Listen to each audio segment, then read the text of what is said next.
come to order. Today, the national anthem will be sung by Claire Dunn, guest of AML Winter.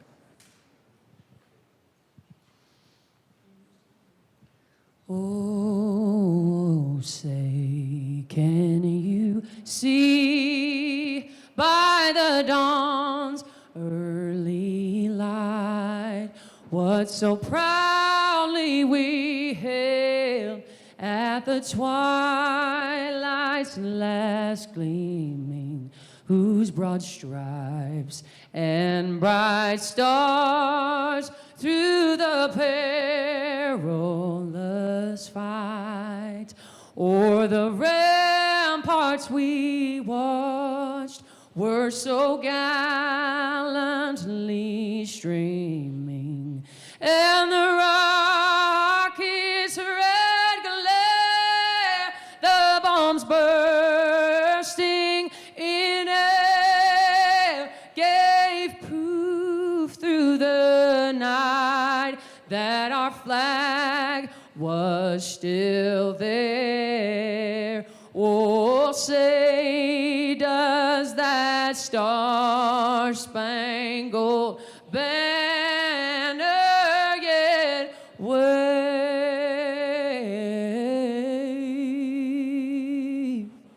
o'er the land of the free and the home of the brave?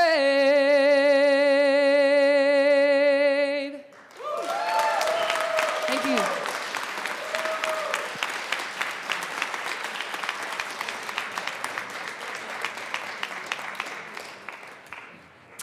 Thank you, that was beautiful. Today, I will lead us in the Pledge of Allegiance. I pledge allegiance to the flag of the United States.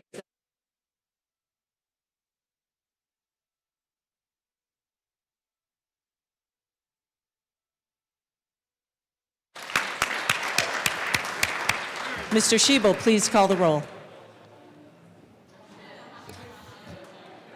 Representatives Bacon, Barone, Basenecker, Bottoms, Bradfield, Bradley, Brooks, Brown, Caldwell, Camacho, Carter, Representative Carter, Excused. Clifford,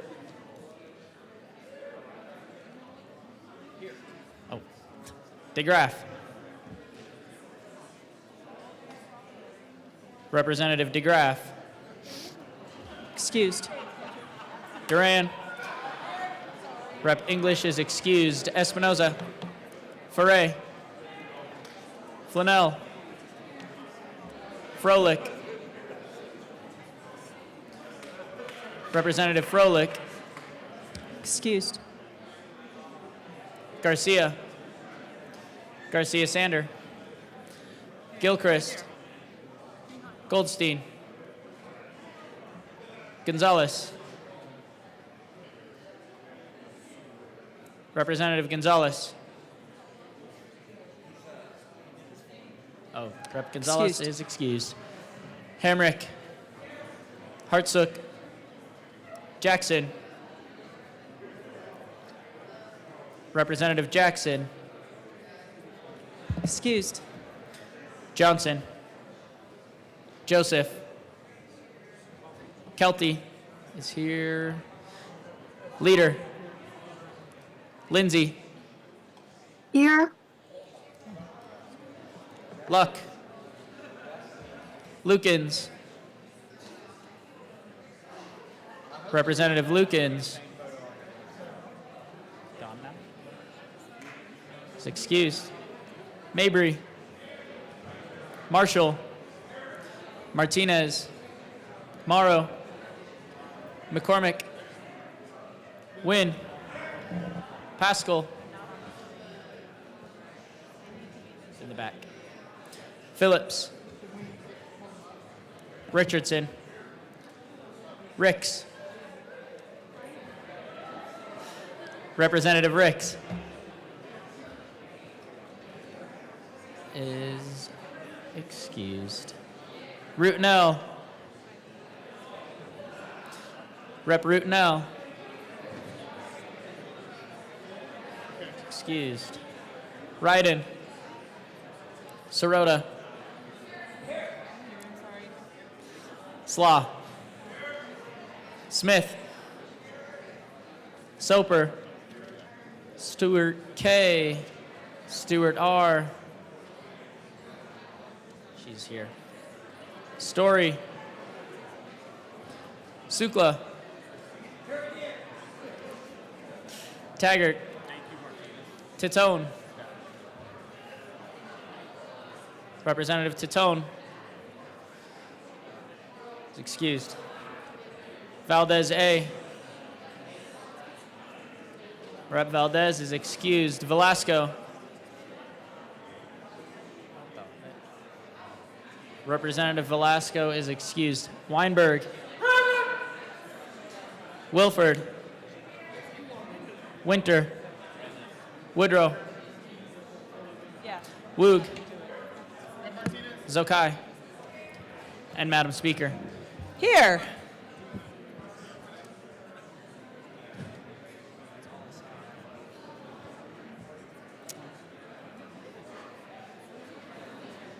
With 54 present and 11 excused, we do have a quorum. Representative Martinez.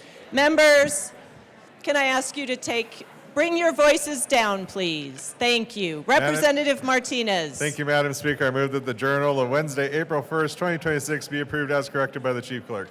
Members, you have heard the motion that the journal be approved as corrected by the Chief Clerk. All those in favor say aye. All those opposed, no. No! The ayes have it. The motion is adopted. Members, we are going to do announcements and introductions. Representative Stewart.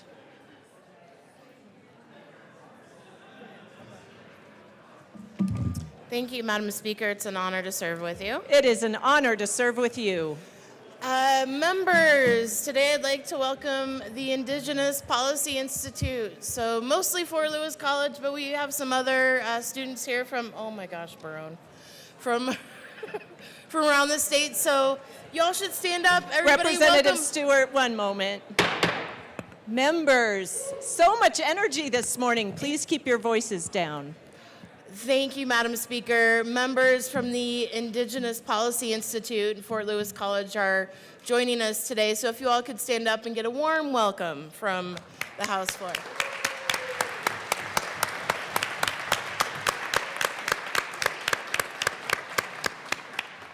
Thank you. Madam Majority Leader.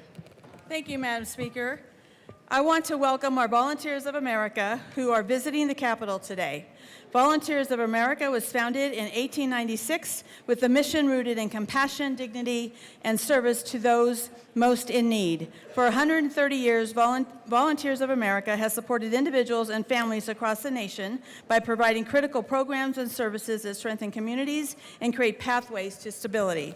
VOA has carried this legacy forward through more than 50 programs serving Coloradans who are experiencing homelessness, hunger, poverty, and crisis, including seniors, veterans, children, women, and families.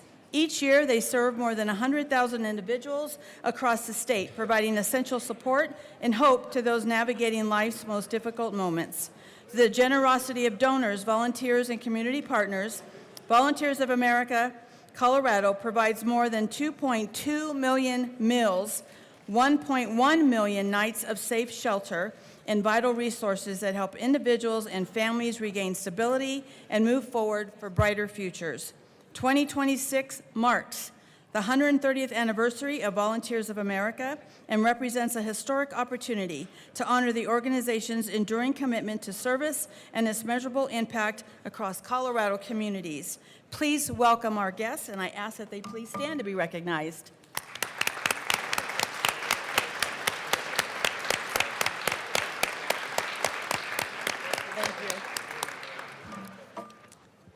Assistant Minority Leader Winter. Thank you, Madam Speaker. And after that rendition of the national anthem, I don't know if she needs much more recognition than that, but I'd like to welcome Mrs. Claire Dunn. She was born and raised in Baca County. She's a fifth-generation farmer, a rancher. She's a country music singer, and she has a podcast called The Real Rule, where she goes around and she talks to rural Americans about their way of life, and she's a huge advocate for farming and ranching. And we always talk about bridging the rural-urban divide, so if you please give her a hand.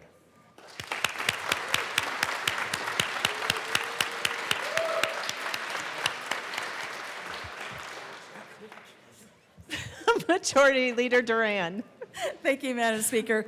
I just didn't want to forget this. Members, a reminder to please clean your food out of the refrigerator. Clean your food off your desks if you have them. And I appreciate that. Thank you. Thank you. Minority Leader Caldwell.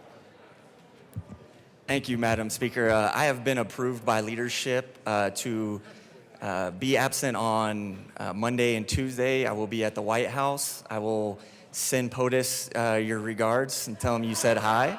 So thank you. With that, I'm not sure. I'm going to approve this one. Minority Leader Caldwell, so approved. So approved. Representative Brown. Thank you, Madam Speaker. Yesterday, I didn't get a chance to announce folks from Lafayette Elementary, grade 4, who were here. There were about 90 students here, so I just want to appreciate that they were here and hope you all got a chance to see them a bit. On Monday and Tuesday, appropriations will meet. On Monday, upon adjournment, the Appropriations Committee will meet and hear any bills that have been referred to appropriations.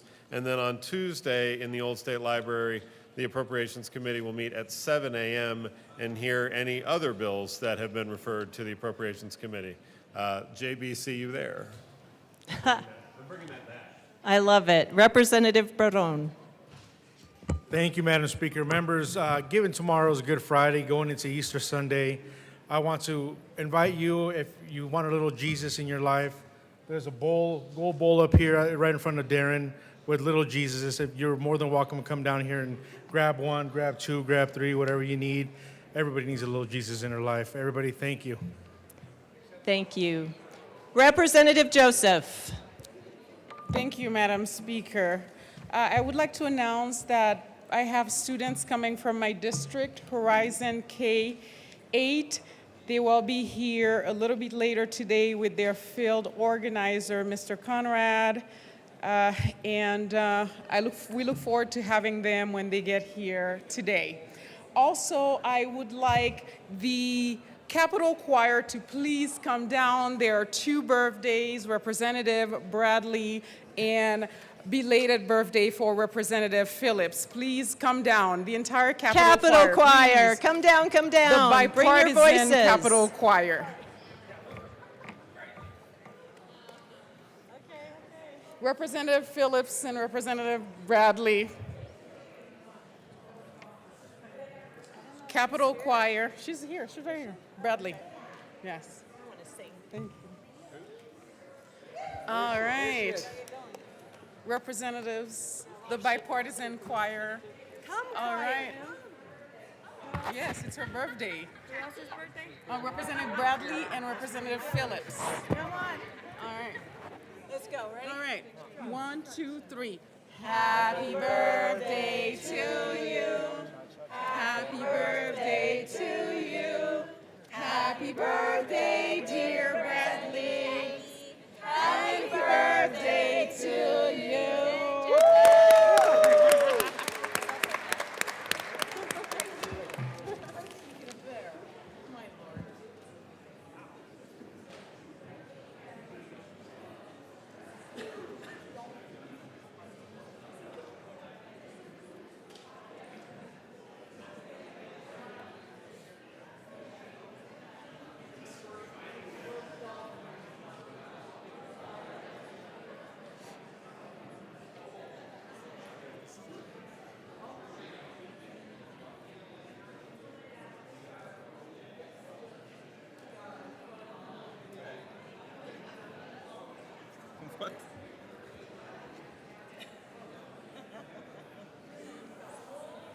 I have no idea. Yeah, or did you want to come with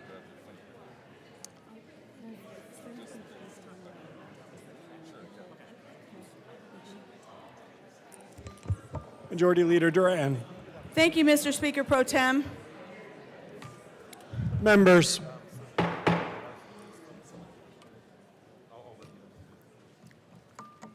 Majority Leader Duran. Thank you, Mr. Speaker Pro Tem. I move to proceed out of order for consideration of resolutions. Seeing no objection, we will proceed out of order for consideration of resolutions. Mr. Schiebel, please read the title of HJR 26-1024. House Joint Resolution 1024 by Representatives Soper and McCluskey, also Senators Catlin and Coleman, concerning the designation of State Highway 92 in Delta County from mile marker 3 to mile marker 7 as the Educators and Teachers Memorial Highway. Representative Soper. Thank you, Mr. Speaker Pro Tem. I move House Joint Resolution 26-1024 and ask that the be it resolved clause be read aloud. Mr. Schiebel.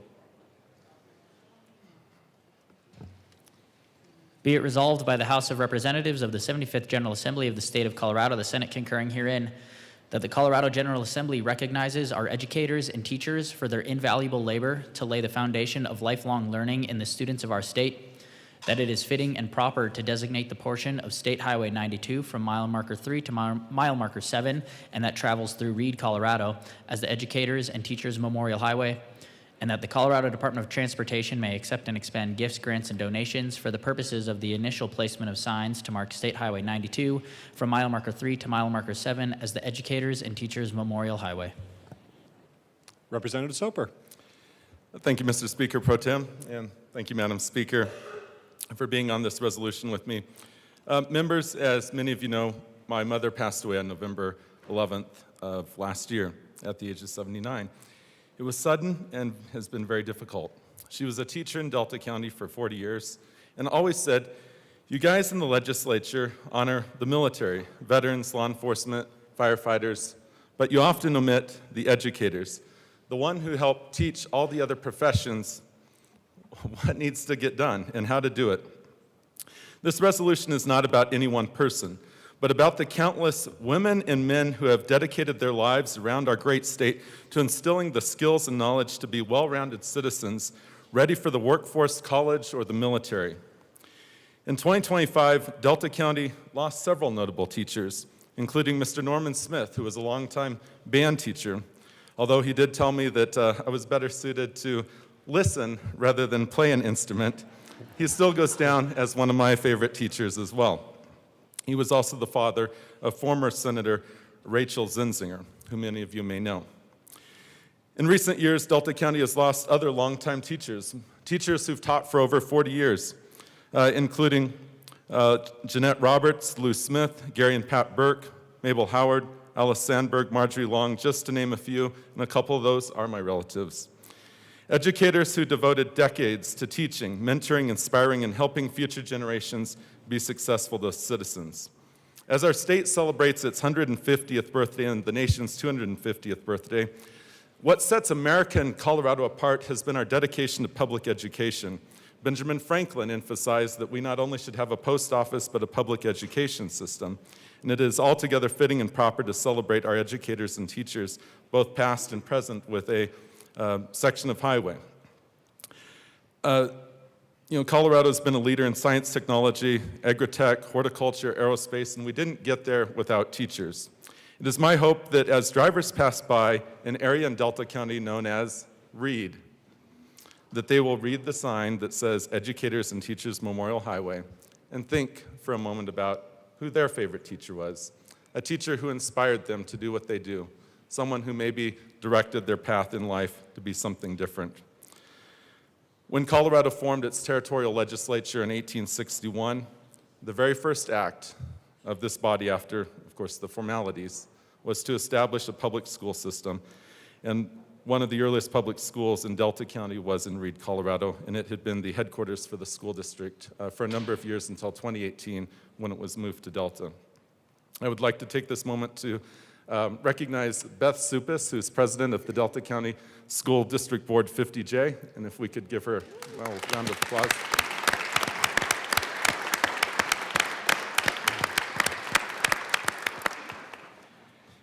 And we have another guest, although I am not real sure where she is, Dr. Carla Esser with the Colorado State School Board. And I know she's somewhere here, so we'll give her a round of applause. Thank you. Madam Speaker. Thank you, Mr. Speaker Pro Tem. It is an honor to serve with you. An honor to serve with you. And members, I want to start just by recognizing how proud Representative Soper's mother would be right now. It has been an honor to serve with you for these past 8 years, and I am deeply proud to be with you now.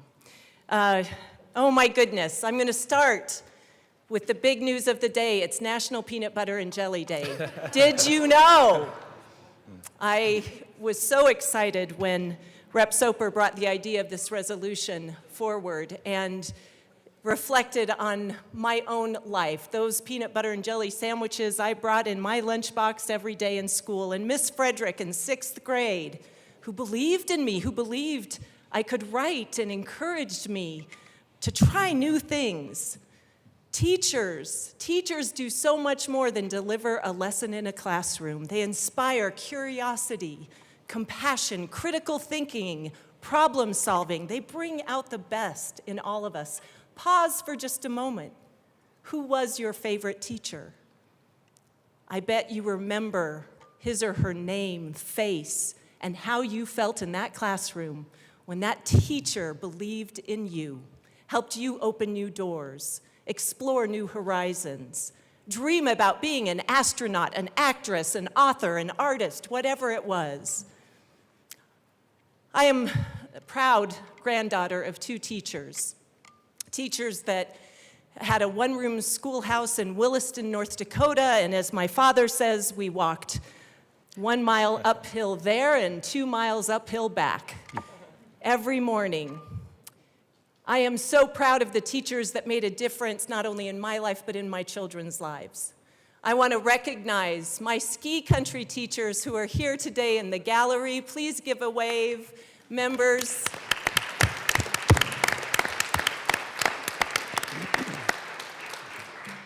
I will say without hesitation, we should have a small but important highway in every single district dedicated to educators and teachers.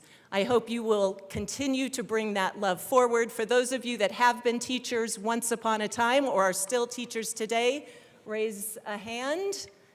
I love this.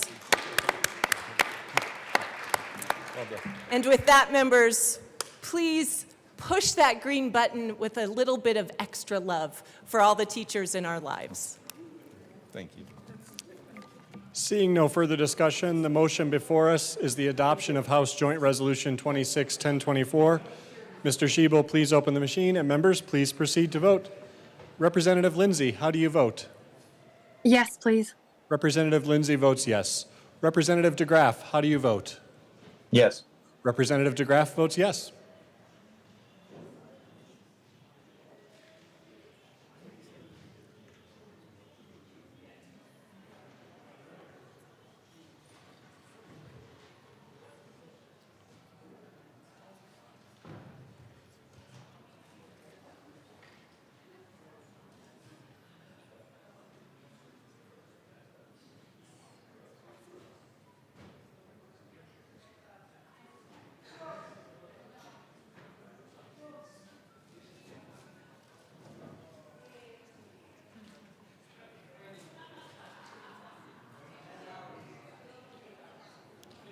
Representative Brooks is excused. Please close the machine. With 61 aye, 0 no, and 4 excused, the resolution is adopted. Co-sponsors. Representative Lindsay, co-sponsors.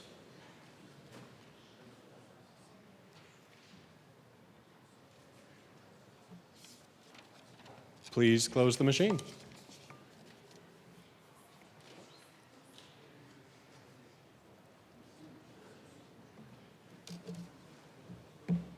Madam Majority Leader.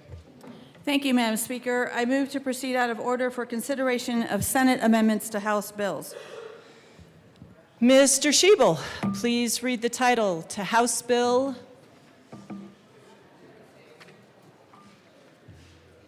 Oh, sorry, I got excited. Seeing no objection, we will proceed out of order for consideration of Senate amendments to House bills. Now, Mr. Shebel, please read the title to House Bill 1103. House Bill 1103 by Representatives Garcia and Goldstein, also Senator Cutter, concerning amending specific legal processes for certain vulnerable populations. Representative Garcia. Thank you, Madam Speaker. I move the House concur with Senate amendments to House Bill 1103. Please proceed. Thank you, Madam Speaker. Well, the bill was great. The bill was perfect. Nothing needed to be done at all.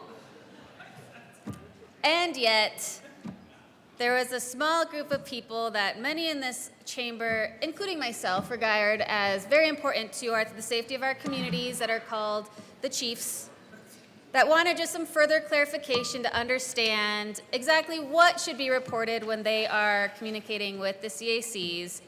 So we said, okay. And that is all. And here we are. So please support this bill. Representative Goldstein. Okay, seeing no further discussion, the motion before us is to concur with Senate amendments to House Bill 1103. Mr. Shebel, please open the machine and members proceed to vote. Representative Lindsay, how do you vote? Yes. Representative Lindsay votes yes. Representative DeGraff, how do you vote?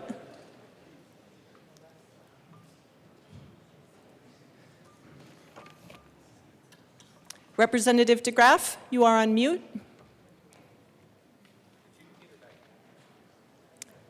Representative DeGraff is excused.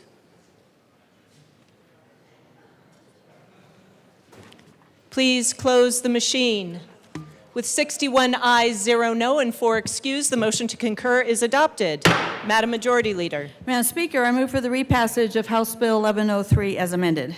The motion before us is the repassage of House Bill 1103 as amended. Mr. Shebel, please open the machine and members proceed to vote. Representative Lindsay, how do you vote? Yes. Representative Lindsay votes yes.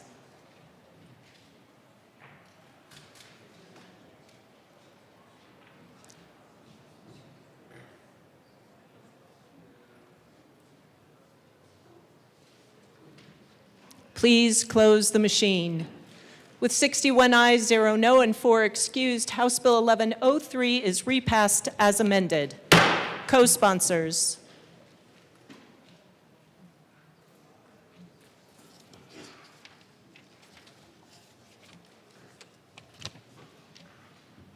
Please close the machine.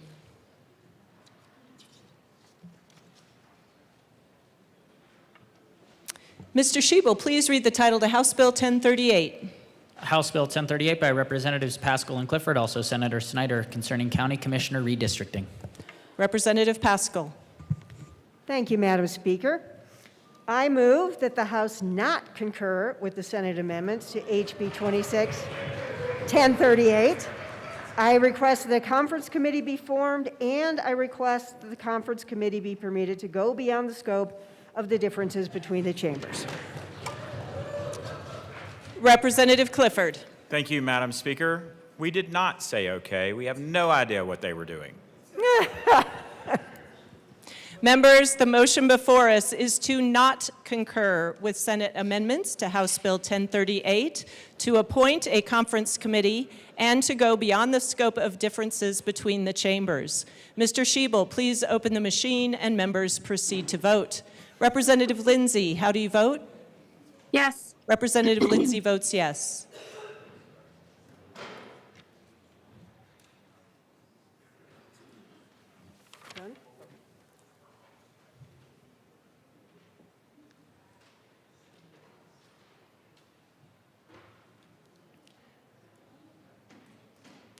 Please close the machine. With 41 aye, 20 no, and 4 excused, the motion to not concur is adopted. The Conference Committee for the County Commissioner Redistricting House Bill 1038 will consist of Representatives Pascal, Clifford, and Flannel. Chair of the committee will be Representative Pascal. Thank you. Mr. Schiebel, please read the title to House Bill 1098. House Bill 1098 by Representatives Brooks and Stewart R., also Senators Frizzell and Kipp, concerning modifications to the Colorado Public Trustee Act related to foreclosure procedures. Representative Brooks. Madam Speaker, I move to concur with the Senate amendments to House Bill 1098. Please proceed. It was a few days before the long bill and all throughout the House. Reps waited with great anticipation of what JBC will espouse as a way to fix the structural deficit and the financial state of Colorado, and ultimately our fate. But of course, none of this really impacts 1098. Representative Stewart. Thank you, Madam Speaker. There once was an amendment to 1098. The bar asked to help clarify its state. For liens held in junior position, it sets rules for proper submission with timelines the clerks could enforce and relate.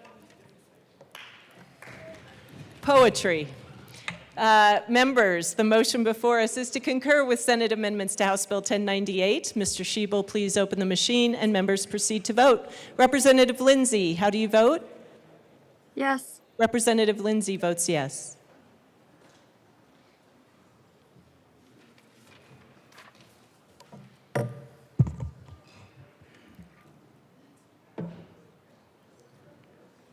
Please close the machine. With 61 ayes, 0 no, 4 excused, the motion to concur is adopted. Madam Majority Leader. Madam Speaker, I move for the repassage of House Bill 1098 as amended. The motion before us is the repassage of House Bill 1098 as amended. Mr. Schiebel, please open the machine and members proceed to vote. Representative Lindsay, how do you vote? Yes. Representative Lindsay votes yes.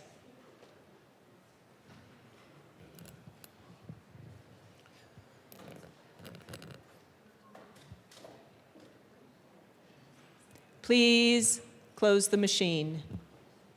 With 62 ayes, 0 no, 3 excused, House Bill 1098 is repassed as amended. Co-sponsors.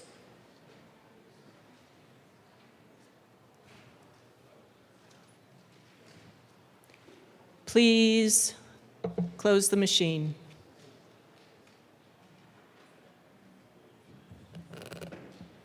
Mr. Schiebel, please read the title to House Bill 1034. House Bill 1034 by Representatives Johnson and Lukens, also Senators Peltonar and Hendrickson, concerning modifications to environmental standards for certain irrigation equipment. Representative Lukens. Thank you, Madam Speaker. When talking about the water you may pour, our water efficiency goals must be at the core. A Senate amendment was brought, although the Senate is a bore. So I move the House concur in Senate amendments to House Bill 1034. Well done. Representative Johnson. Thank you, Madam Speaker. The Senate decided to do more. We want a vote for 1034, so please vote for a con 4. It was close. Members, the motion before us is to concur with Senate amendments to House Bill 1034. Mr. Schiebel, please open the machine and members proceed to vote. Representative Lindsay, how do you vote? Yes. Representative Lindsay votes yes. Representative DeGraff, welcome back. How do you vote? I vote yes. Representative DeGraff votes yes.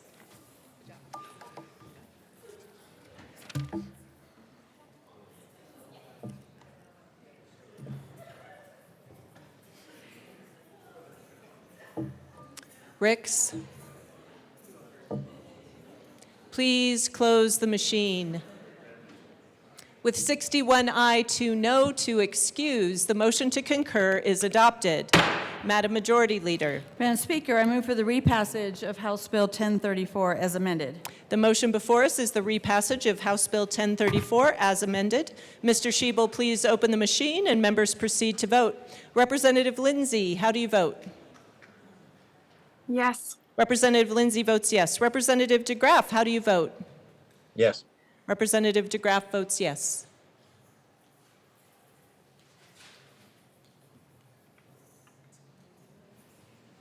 Please close the machine.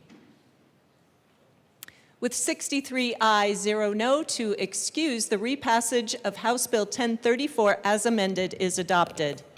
Co-sponsors.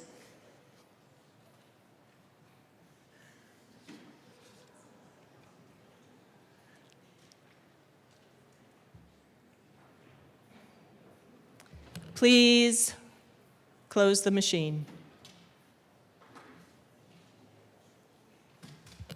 Mr. Shebel, please read the title to House Bill 1232. House Bill 1232 by Representatives Espinoza and Bacon, also Senators Gonzalez and Lindsted, concerning prohibition of certain monetary assessments against a juvenile in the justice system. Representative Espinoza. Thank you, Madam Speaker. I move to concur with Senate amendments to House Bill 26-1232. Please proceed. The Senate found a loophole, closed it up so tight, fixed inclusion of a fine to make it also right. Also set the age of juvenile so dear to make it known who qualified and make it crystal clear. AML Bacon. Yeah. Hype woman. Seeing no further discussion, the motion before us is to concur with Senate amendments to House Bill 1232.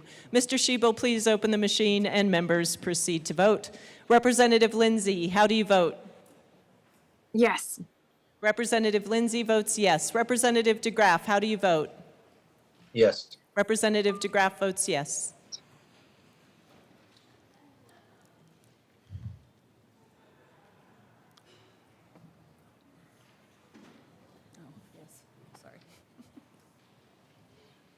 Please close the machine. With 44 aye, 19 no, and 2 excuse, the motion to concur is adopted. Madam Majority Leader. Madam Speaker, I move for the repassage of House Bill 1232 as amended. The motion before us is the repassage of House Bill 1232 as amended. Mr. Shebel, please open the machine and members proceed to vote. Representative Lindsay, how do you vote? Yes. Representative Lindsay votes yes. Representative DeGraff, how do you vote? No. Representative DeGraff votes no.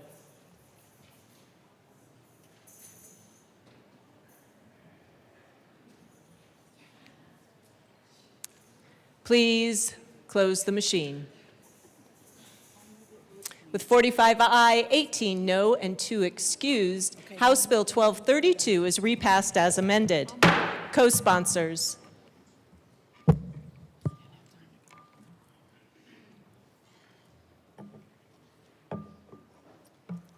Please close the machine.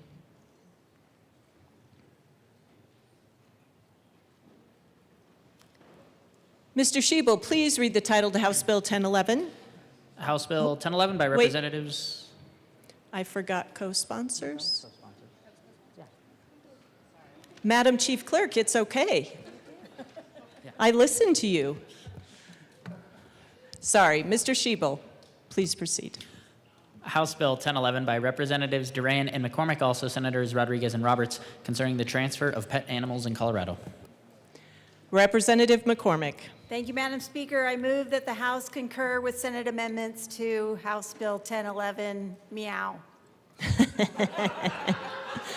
Please proceed. Madam Majority Leader.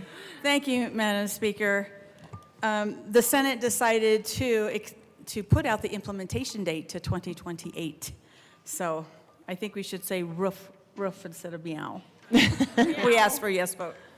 Seeing no further discussion, the motion before us is to concur with Senate amendments to House Bill 1011. Mr. Shebel, please open the machine and members proceed to vote. Representative Lindsay, how do you vote? Yes.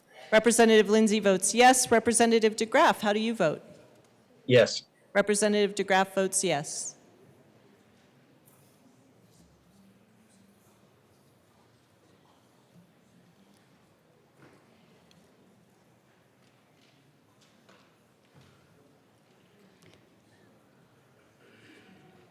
Please close the machine.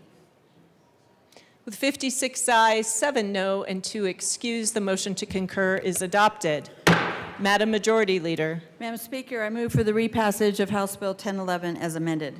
The motion before us is the repassage of House Bill 1011 as amended. Mr. Schiebel, please open the machine and members proceed to vote. Representative Lindsay, how do you vote? Yes. Representative Lindsay votes yes. Representative DeGraff, how do you vote? No. Representative DeGraff votes no.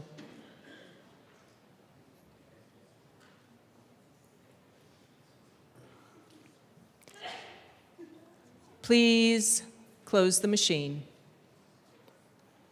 With 43 aye, 20 no, and 2 excused, House Bill 1011 is repassed as amended. Co-sponsors.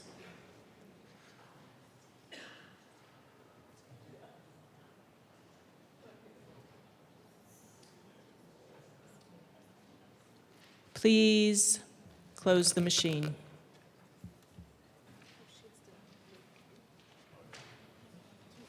Mr. Schiebel, please read the title to House Bill 1144. House Bill 1144 by Representatives Gilchrist and Basenecker, also Senators Sullivan and Wallace, concerning measures to prohibit the use of three-dimensional printing to manufacture firearms. Representative Gilchrist. Thank you, Madam Speaker. We reluctantly move to concur with Senate amendments on House Bill 1144. The Senate decided to remove the distribution of firearm or firearm plans from the bill, and we ask for an aye vote. Speaker Pro Tem Basenecker. Thank you, Madam Speaker. Members, it's important to note that the prohibition on printing of firearms, illegal firearm components, including unfinished frames and receivers, high-capacity magazines, and rapid-fire devices like switches and sears remains in the bill.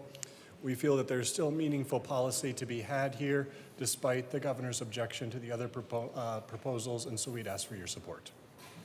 Seeing no further discussion, the motion before us is to concur with amendments to House Bill 1144.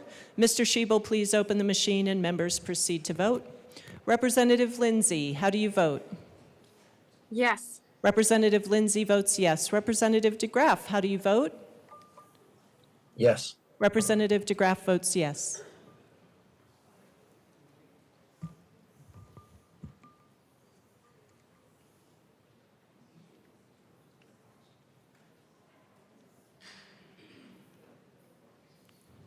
Representative Ryden.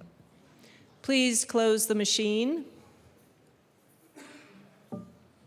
With 44 aye, 19 no, and 2 excused, the motion to concur is adopted. Madam Majority Leader. Madam Speaker, I move for the repassage of House Bill 1144 as amended. The motion before us is the repassage of House Bill 1144 as amended. Mr. Schiebel, please open the machine and members proceed to vote. Representative Lindsay, how do you vote? Yes. Representative Lindsay votes yes. Representative DeGraff, how do you vote? No. Representative DeGraff votes no.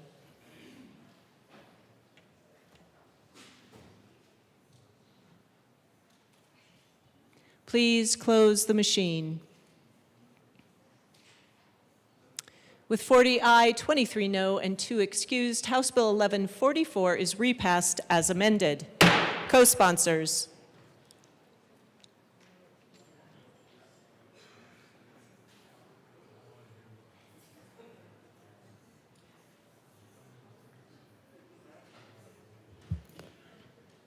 Please close the machine.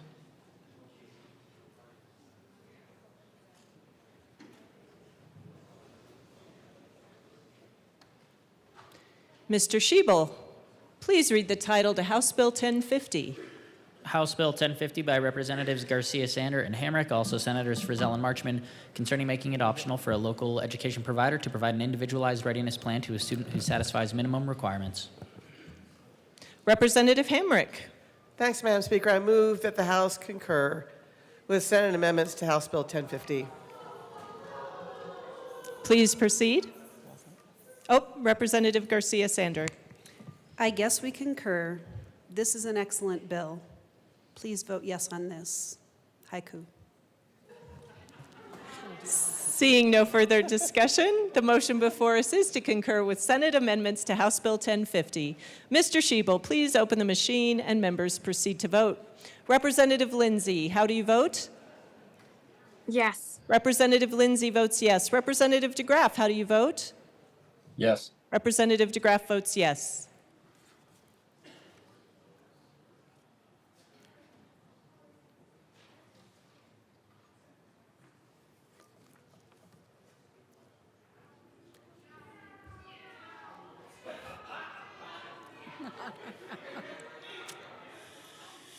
Please close the machine. With 61 aye, 2 no, and 2 excused, the motion to concur is adopted. Madam Majority Leader. Madam Speaker, I move for the repassage of House Bill 1050 as amended. The motion before us is the repassage of House Bill 1050 as amended. Mr. Schiebel, please open the machine and members proceed to vote. Representative Lindsay, how do you vote? Yes. Representative Lindsay votes yes. Representative DeGraff, how do you vote? Yes. Representative DeGraff votes yes.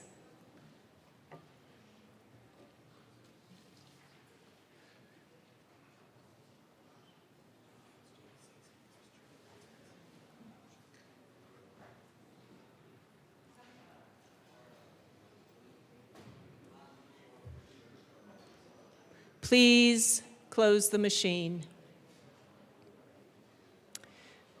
With 58 aye, 5 no, and 2 excused, House Bill 1050 is repassed as amended. Co-sponsors.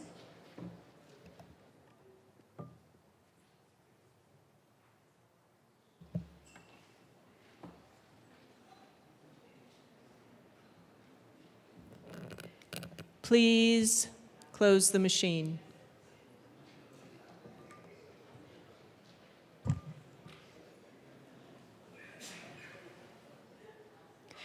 Madam Majority Leader. Thank you, Madam Speaker. I move to lay over House Bill 1095 until Monday.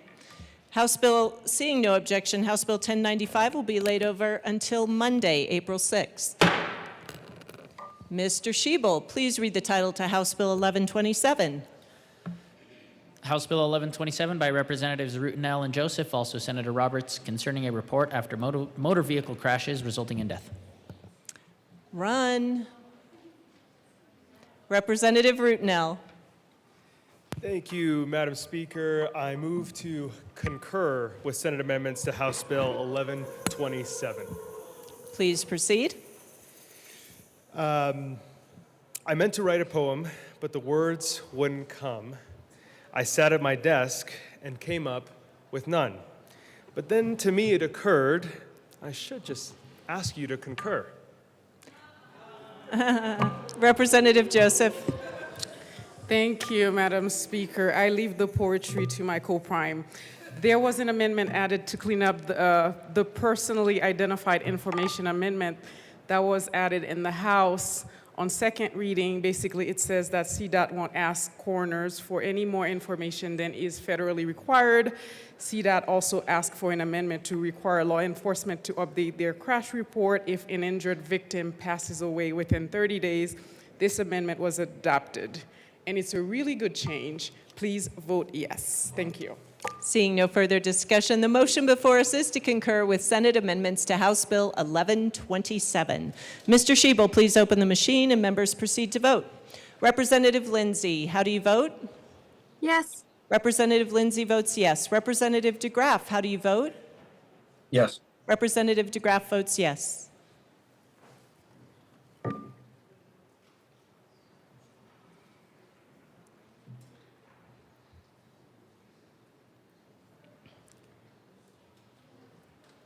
Madam Majority Leader.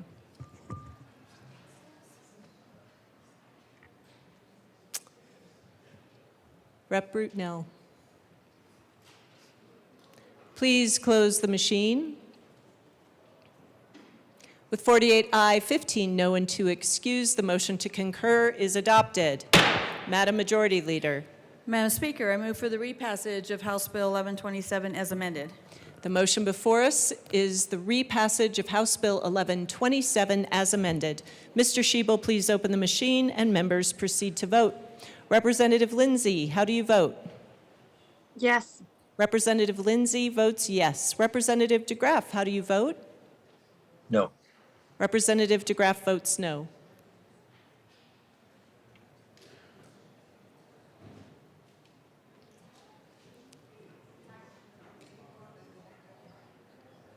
Representative Rutnell. Please close the machine. With 42 aye, 21 no, and 2 excused, House Bill 1127 is repassed as amended. Co-sponsors.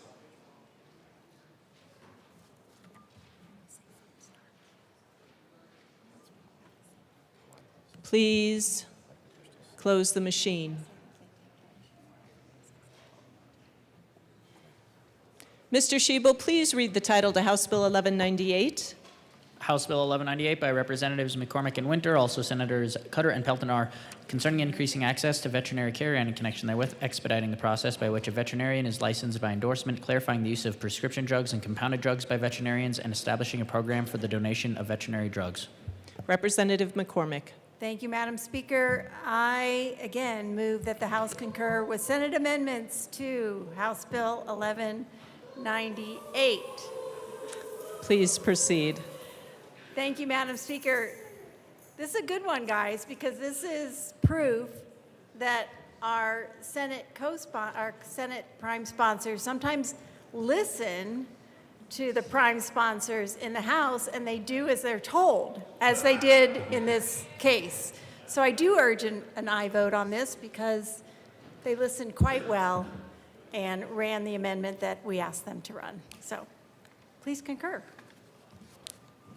Seeing no further discussion, the motion before us is to concur with Senate amendments to House Bill 1198. Mr. Shebel, please open the machine and members proceed to vote. Representative Lindsay, how do you vote? Yes. Representative Lindsay votes yes. Representative DeGraff, how do you vote? Yes. Representative DeGraff votes yes.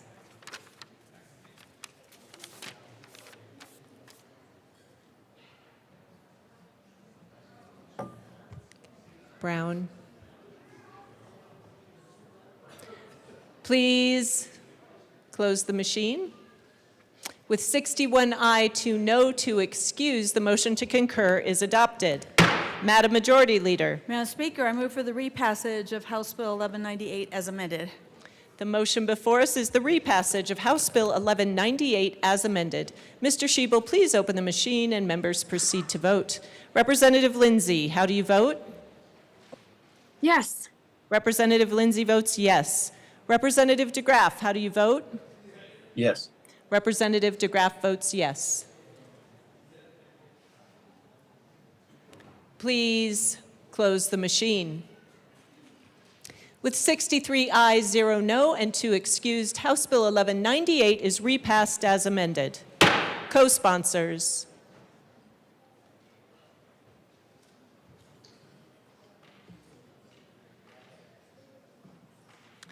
Please close the machine.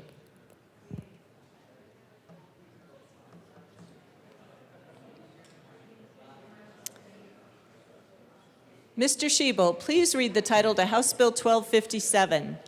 House Bill 1257 by Representatives Gonzalez and Rutnell, also Senators Liston and Mullica, concerning the local regulation of massage facilities. Representative Rutnell.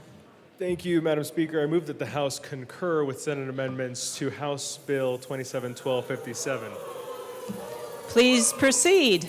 All right, I definitely don't have a poem this time around, but sometimes the Senate does good work, and this is one of those instances where they clarified a lot of good language. So I ask for your concurrence. Thank you. Seeing no further discussion, the motion before us is to concur with Senate amendments to House Bill 1257. Mr. Shebel, please open the machine and members proceed to vote. Representative Lindsay, how do you vote? Yes. Representative Lindsay votes yes. Representative DeGraff, how do you vote? Yes. Representative DeGraff votes yes. Yes.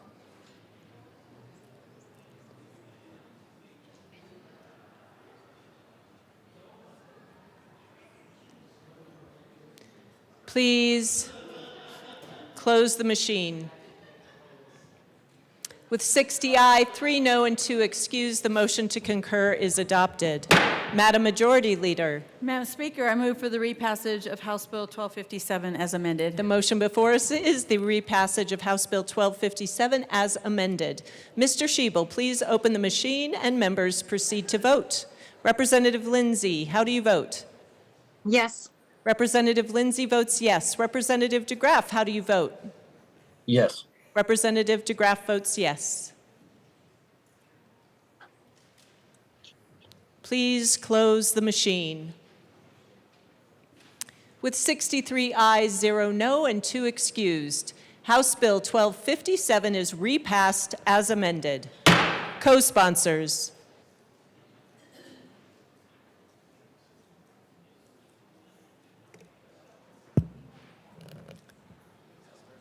Please close the machine.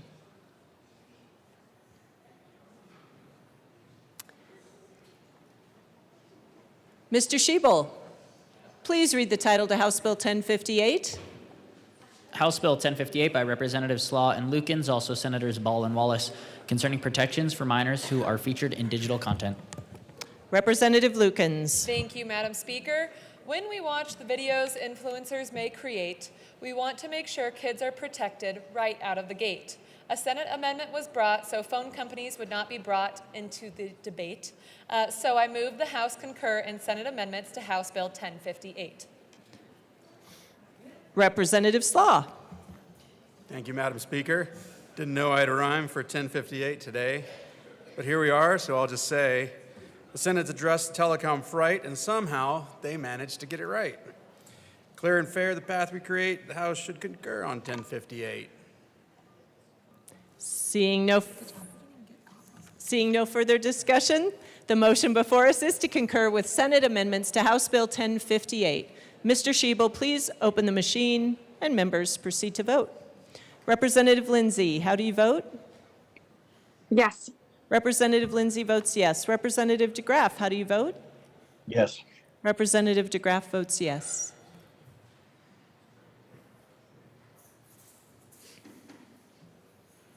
Please close the machine. With 63 ayes, 0 no, and 2 excused, the motion to concur is adopted. Madam Majority Leader. Madam Speaker, I move for the repassage of House Bill 1058 as amended. The motion before us is the repassage of House Bill 1058 as amended. Mr. Schiebel, please open the machine and members proceed to vote. Representative Lindsay, how do you vote? Yes. Representative Lindsay votes yes. Representative DeGraff, how do you vote? No. Representative DeGraff votes no.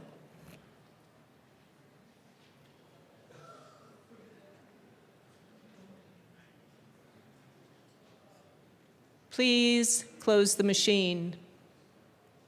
With 54 aye, 9 no, 2 excused, House Bill 1058 is repassed as amended.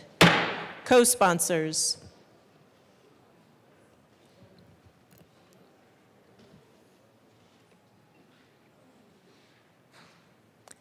Please close the machine.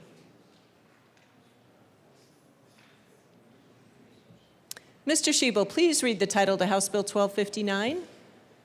House Bill 1259 by Representative Sirota, also Senators Marchman and Bridges, concerning changing requirements related to early childhood services and in connection therewith, clarifying or extending specified existing licensing exemptions, updating early care and education provider reimbursement, modifying certain existing funding provisions for the Universal Preschool Program, clarifying certain existing program eligibility and reporting requirements, and adjusting the membership or duties of specified early childhood advisory boards. Representative Sirota. Thank you, Madam Speaker. I move that the House concur with Senate amendments to House Bill 1259. Please proceed. Thank you, Madam Speaker. The Senate made 2 changes. They added a change to the effective date for Section 11 of the re-revised bill to be moved out to July 1st, 2027.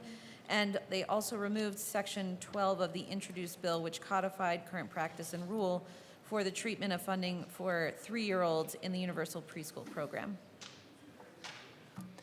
Seeing no further discussion, the motion before us is to concur with Senate amendments to House Bill 1259. Mr. Shebel, please open the machine and members proceed to vote. Representative Lindsay, how do you vote? Yes. Representative Lindsay votes yes. Representative DeGraff, how do you vote? No. Representative DeGraff votes no.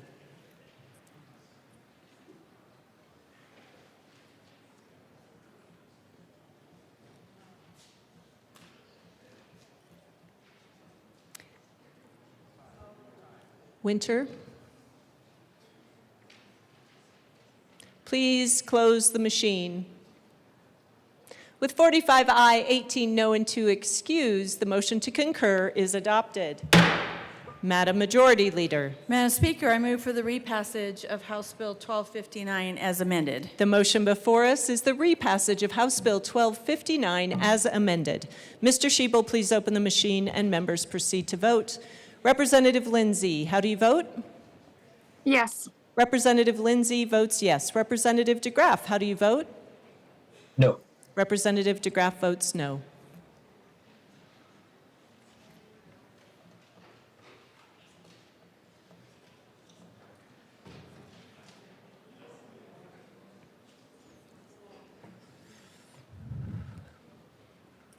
Please close the machine.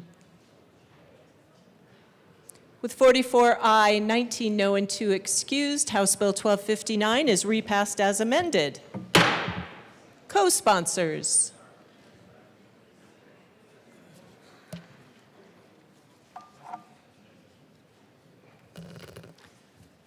Please close the machine.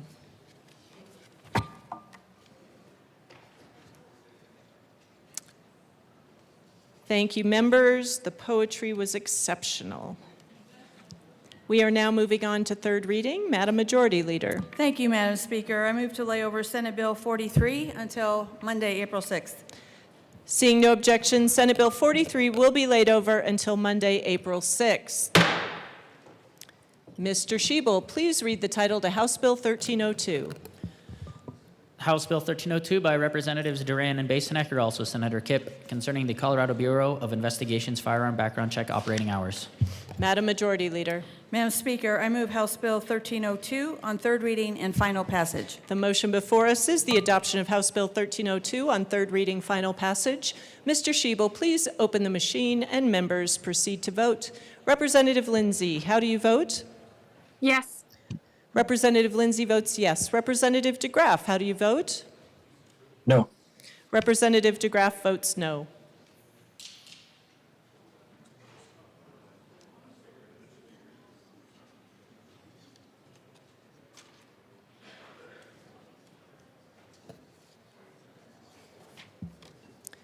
Lukens, please close the machine. With 42 aye, 21 no, and 2 excused, House Bill 1302 is adopted. Co-sponsors. Representative Lindsay, co-sponsors.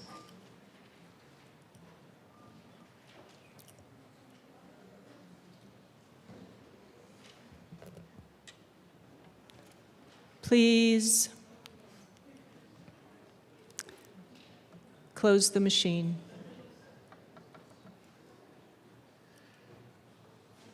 Mr. Shebel, please read the title to Senate Bill 77.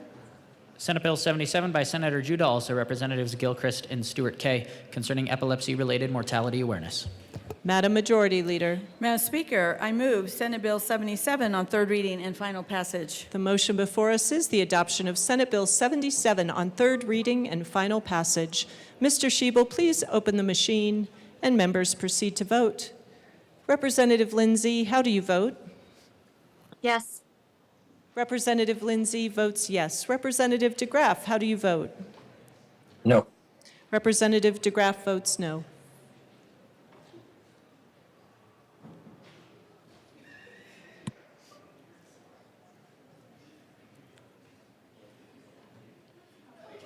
Rep. Marshall. Please close the machine. With 57 ayes, 6 no, and 2 excused, Senate Bill 77 is adopted. Co-sponsors. Representative Lindsay, co-sponsors.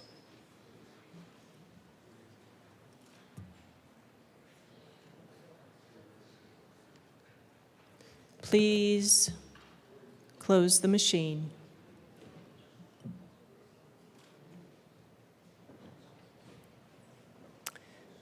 Mr. Schiebel, please read the title to Senate Bill 88.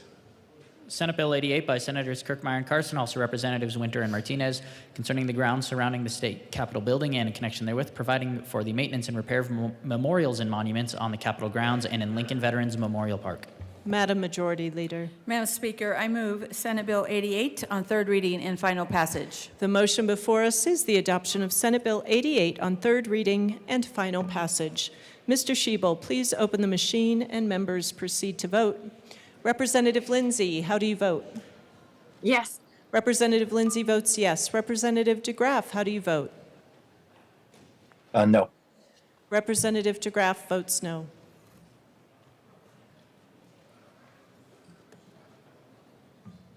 Please close the machine. With 62 aye, 1 no, 2 excused, Senate Bill 88 is adopted. Co-sponsors.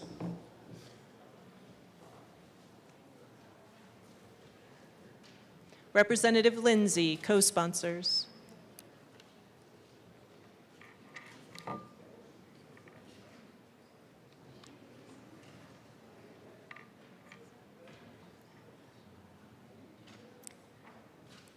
Please close the machine.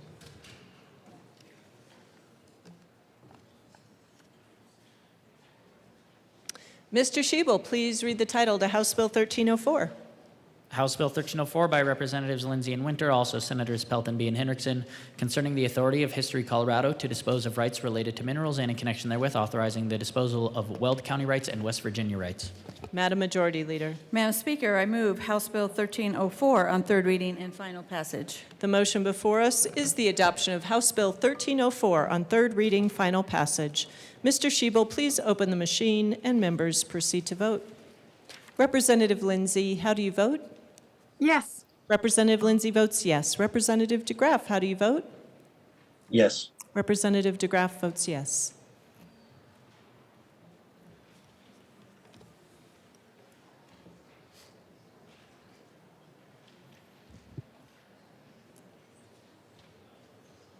Please close the machine. With 63 ayes, 0 no, 2 excused, House Bill 1304 is adopted. Co-sponsors.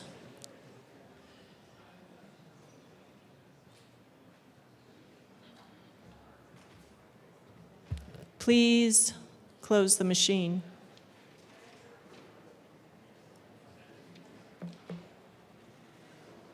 Mr. Schiebel, please read the title to House Bill 1330. House Bill 1330 by Representatives Woodrow and Soper, also Senators Ball and Bright, concerning the operational parameters of entertainment districts. Madam Majority Leader. Madam Speaker, I move House Bill 1330 on third reading and final passage. The motion before us is the adoption of House Bill 1330 on third reading, final passage. Mr. Schiebel, please open the machine and members proceed to vote. Representative Lindsay, how do you vote?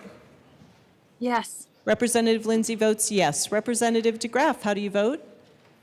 No. Representative DeGraff votes no.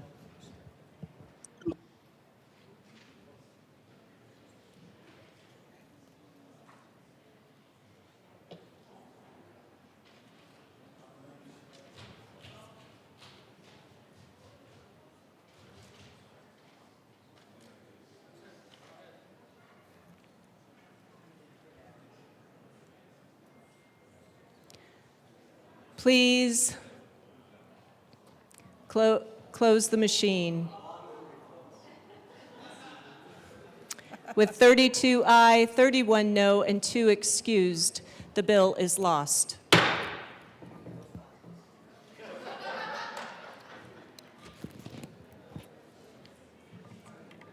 Mr. Schiebel, please read the title to House Bill 1300. House Bill 1300 by Representatives Woodrow and Soper concerning the ability of a health service district to provide affordable housing services. Madam Majority Leader. Madam Speaker, I move House Bill 1300 on third reading and final passage.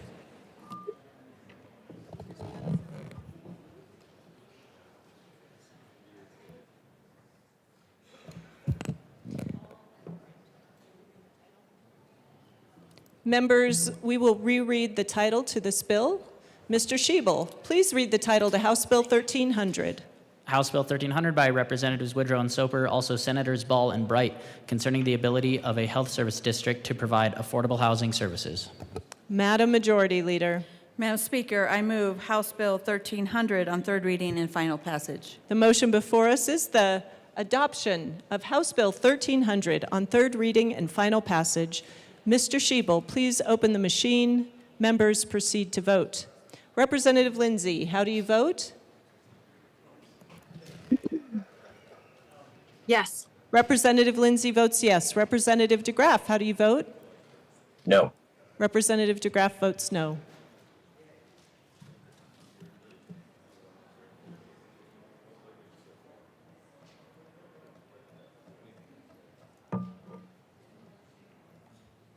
Joseph. Please close the machine. With 43 aye, 20 no, and 2 excused, House Bill 1300 is adopted. Co-sponsors.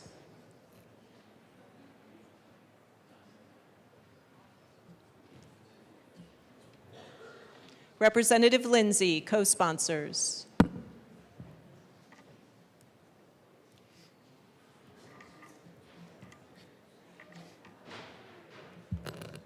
Please.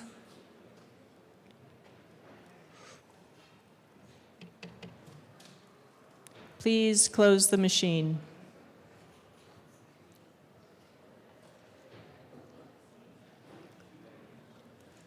Mr. Schiebel, please read the title to Senate Bill 47.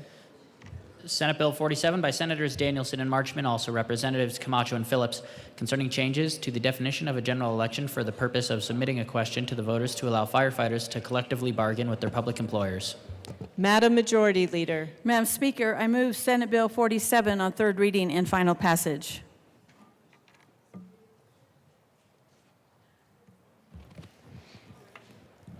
Representative Luck. Thank you, Madam Speaker. I am up here today. I was not at all planning to speak on this bill, but we have a birthday girl who needed a moment, and so I decided that this was the best bill to use to speak because my district just came out of a fire. We had a fire not that far from my home.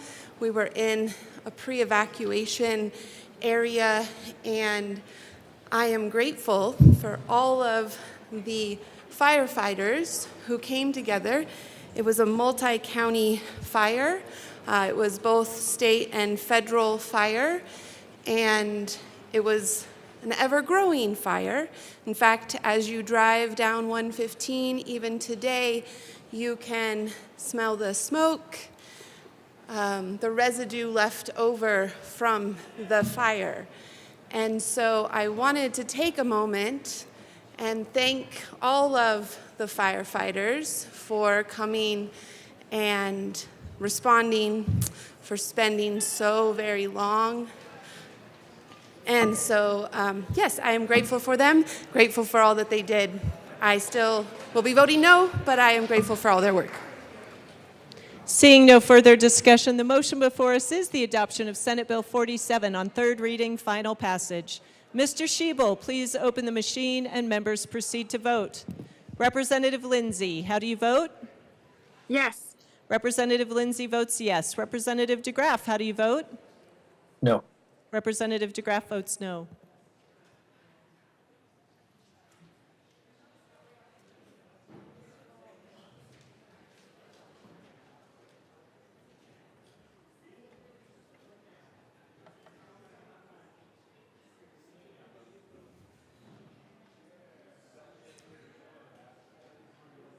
Please close the machine.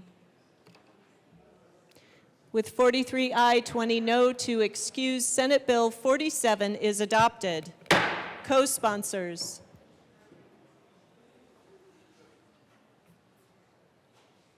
Representative Lindsay, co-sponsors.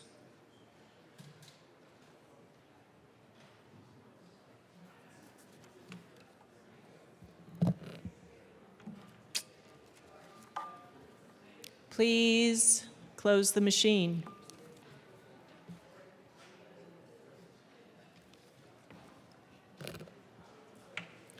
Mr. Schiebel, please read the title to Senate Bill 25. Senate Bill 25 by Senators Rich and Snyder, also Representatives Marshall and Soper, concerning land survey monumentation.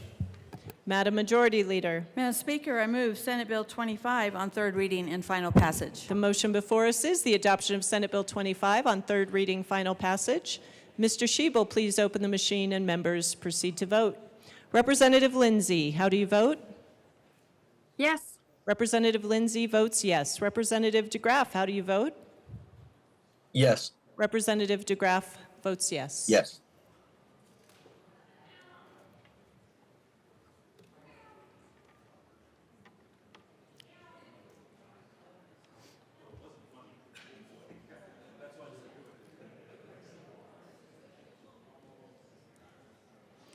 Please close the machine. With 62 aye, 1 no, and 2 excused, Senate Bill 25 is adopted. Co-sponsors.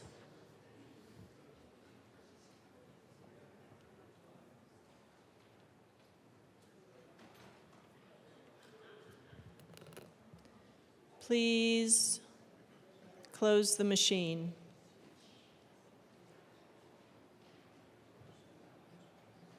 Mr. Schiebel, please read the title to Senate Bill 14.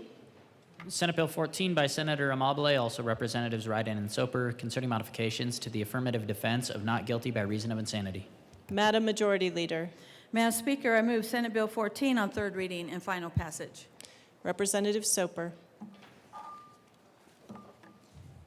Thank you, Madam Speaker. I wanted to come down here and talk on Senate Bill 14.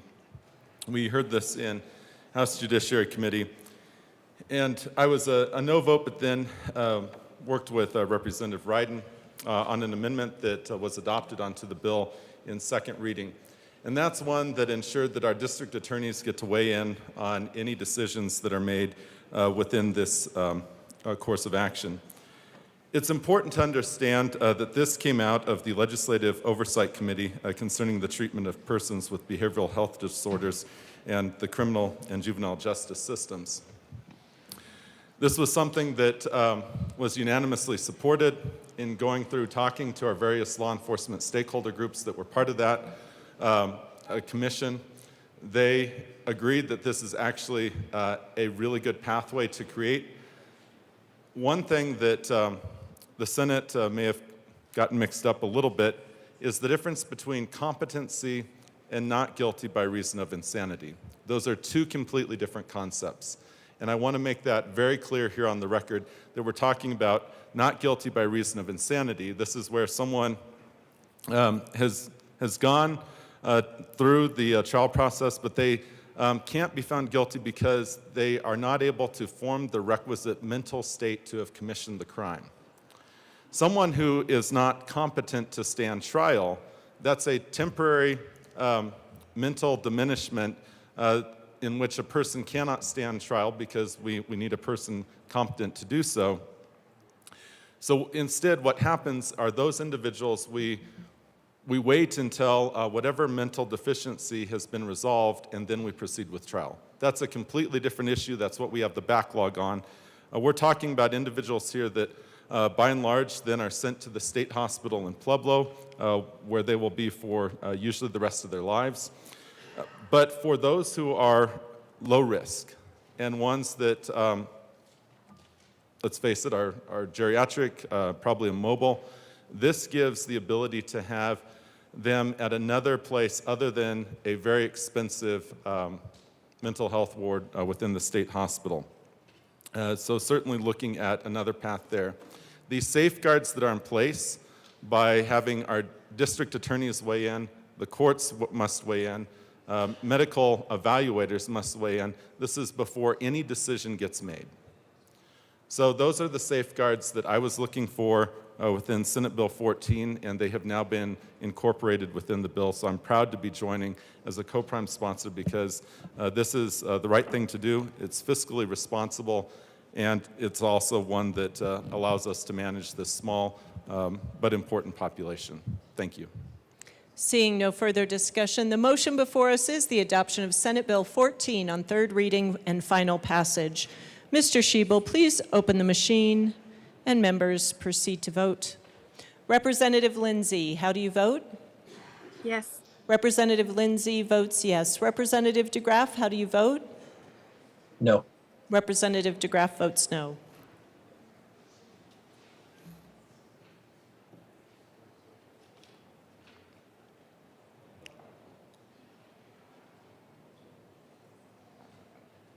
Please close the machine. With 44 aye, 19 no, and 2 excused, Senate Bill 14 is adopted. Co-sponsors.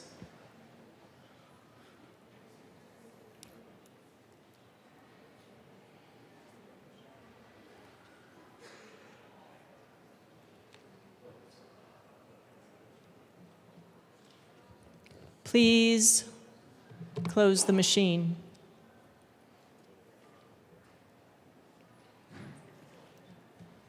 Mr. Schiebel, please read the title to House Bill 1313. House Bill 1313 by Representatives Basenecker and Stewart R., also Senator Ball, concerning the adjustment of requirements for governments to receive funding from the statewide Affordable Housing Fund. Madam Majority Leader. Madam Speaker, I move House Bill 1313 on third reading and final passage. The motion before us is the adoption of House Bill 1313 on third reading, final passage. Mr. Schiebel, please open the machine and members proceed to vote. Representative Lindsay, how do you vote? Yes. Representative Lindsay votes yes. Representative DeGraff, how do you vote? No. Representative DeGraff votes no.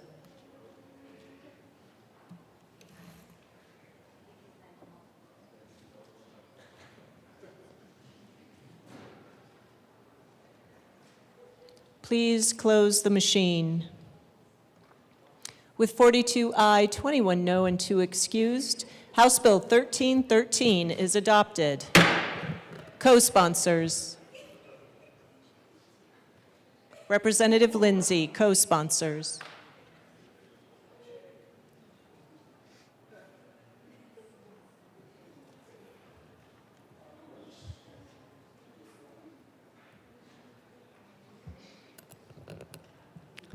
Please close the machine.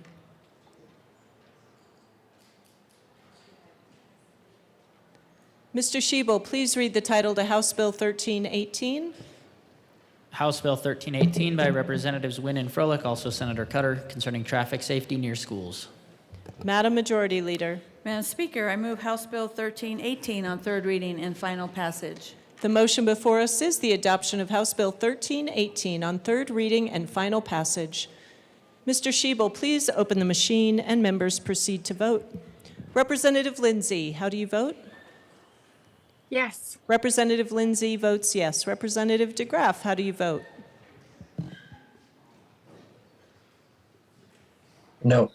Representative DeGraff votes no.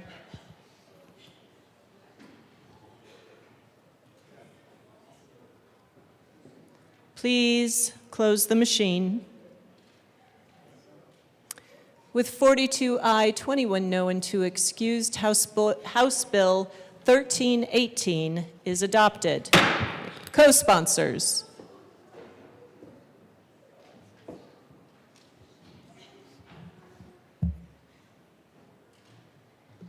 Representative Lindsay, co-sponsors.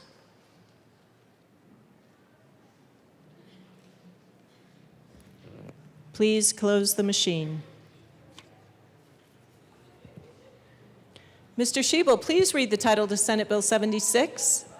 Senate Bill 76 by Senators Lindstedt and Frizzell, also Representatives Richardson and Stewart R., concerning the practice of certified public accountants. Madam Majority Leader. Madam Speaker, I move Senate Bill 76 on third reading and final passage. The motion before us is the adoption of Senate Bill 76 on third reading and final passage. Mr. Shebel, please open the machine and members proceed to vote. Representative Lindsay, how do you vote? Yes. Representative Lindsay votes yes. Representative DeGraff, how do you vote? Yes. Representative DeGraff votes yes.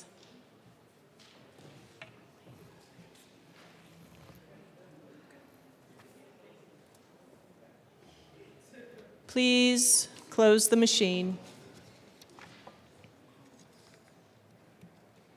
With 63 ayes, 0 no, 2 excused, Senate Bill 76 is adopted. Co-sponsors.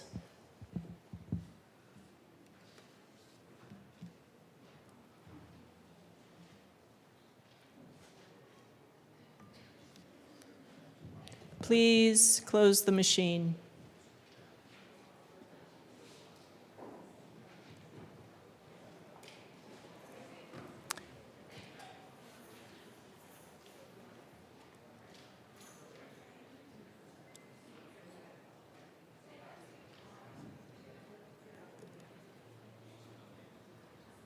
Madam Majority Leader. Thank you, Madam Speaker. I'd like to lay over Senate Bill 53 to the end of the third reading calendar. Seeing no objection, Senate Bill 53 will be laid over to the end of the third reading calendar. Mr. Shebel, please read the title to Senate Bill 31. Senate Bill 31 by Senators Lindstedt and Rich, also Representatives Camacho and Soper, concerning the lawful use of a prescription drug product containing a Schedule I controlled substance. Madam Majority Leader. Madam Speaker, I move Senate Bill 31 on third reading and final passage. Representative Bradley. Good morning. I haven't been up here, and since it's my birthday, I feel like we're just rocking and rolling so fast I should come talk. This is a great bill. Wanted to let my caucus know. It actually tightens rather than loosens the connection between state law and federal drug control decisions, reducing duplicative policymaking and legal uncertainty while avoiding the creation of new state carve-outs or programs. The bill supports physician-directed care by ensuring that when the FDA and DEA determine a product containing a formerly Schedule I substance is safe and effective for prescription use, Colorado providers and patients can access it through existing highly regulated pathways. Love this bill, love being in compliance with federal law. Thank the bill sponsors for bringing this bill forward. The good representative from Denver, not the good representative from Denver. Shared a very personal story. I appreciate your vulnerability. I appreciate you bringing this bill forward, and I will be a strong yes. Thank you.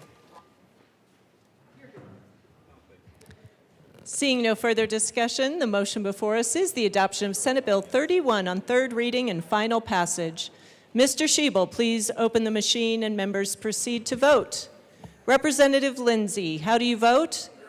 Yes. Representative Lindsay votes yes. Representative DeGraff, how do you vote? Yes. Representative DeGraff votes yes.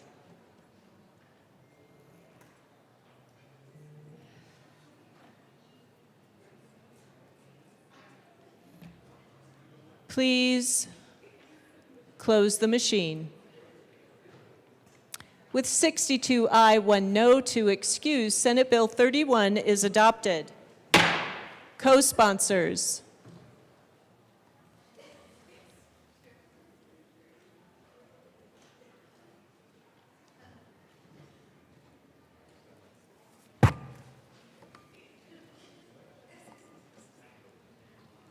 Please close the machine.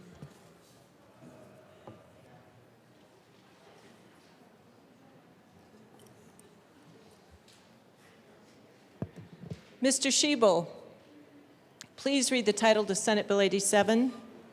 Senate Bill 87 by Senators Wallace and Pelton B., also Representatives Wynn and Lindsay, concerning authorizing legislative leave from employment during the legislative session for certain members of the General Assembly. Madam Majority Leader. Madam Speaker, I move Senate Bill 87 on third reading and final passage. Representative Sukla.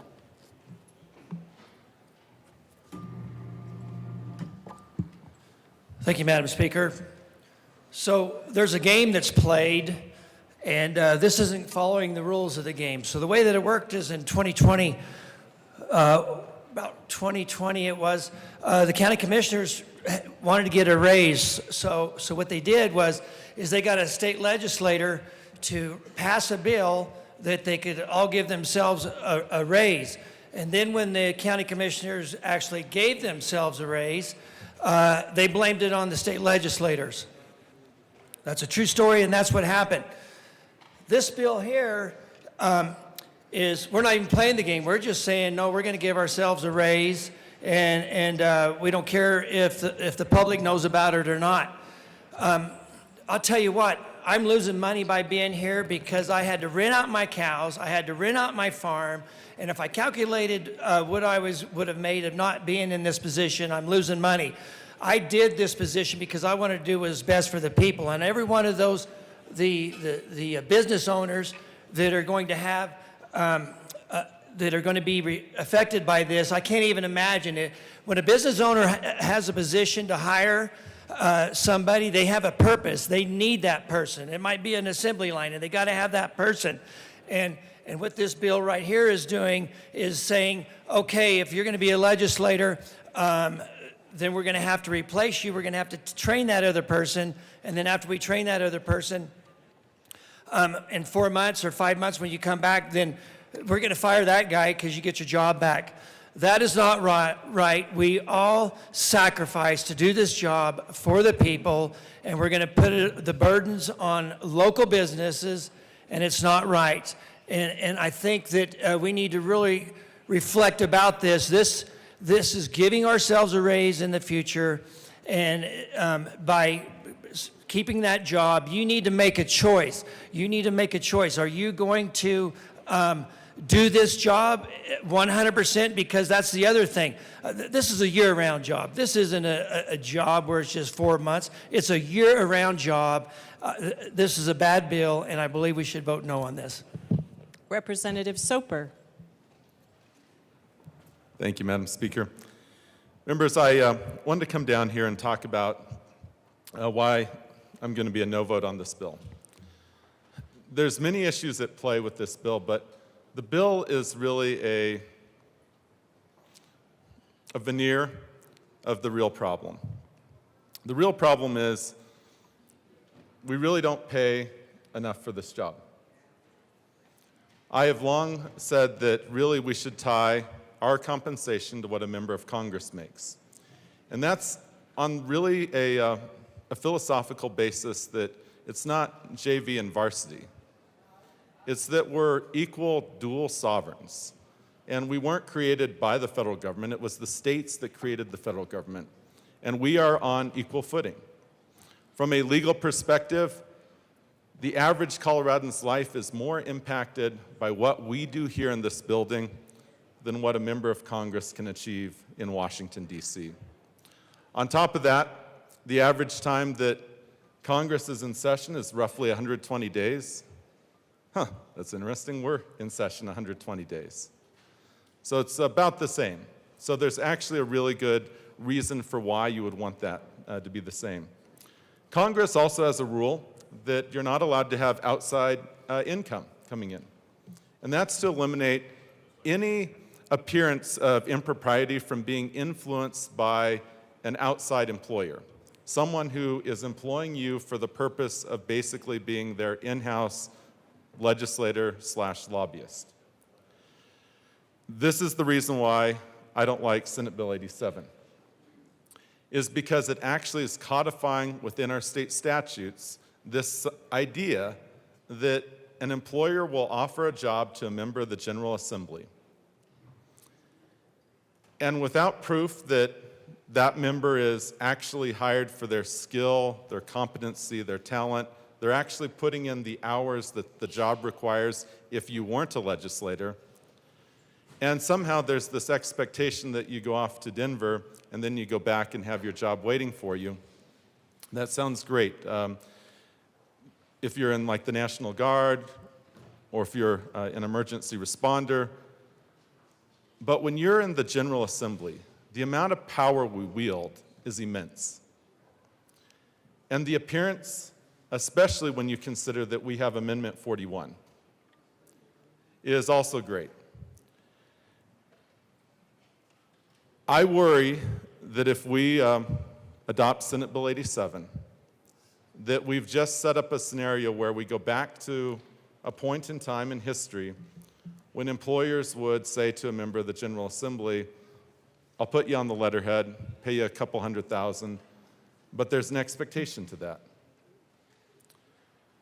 Also, I do worry, because there's no carve-outs for other branches of government, that the executive branch may start offering jobs to members of the General Assembly, which in my opinion would violate the constitutionality of separation of the branches.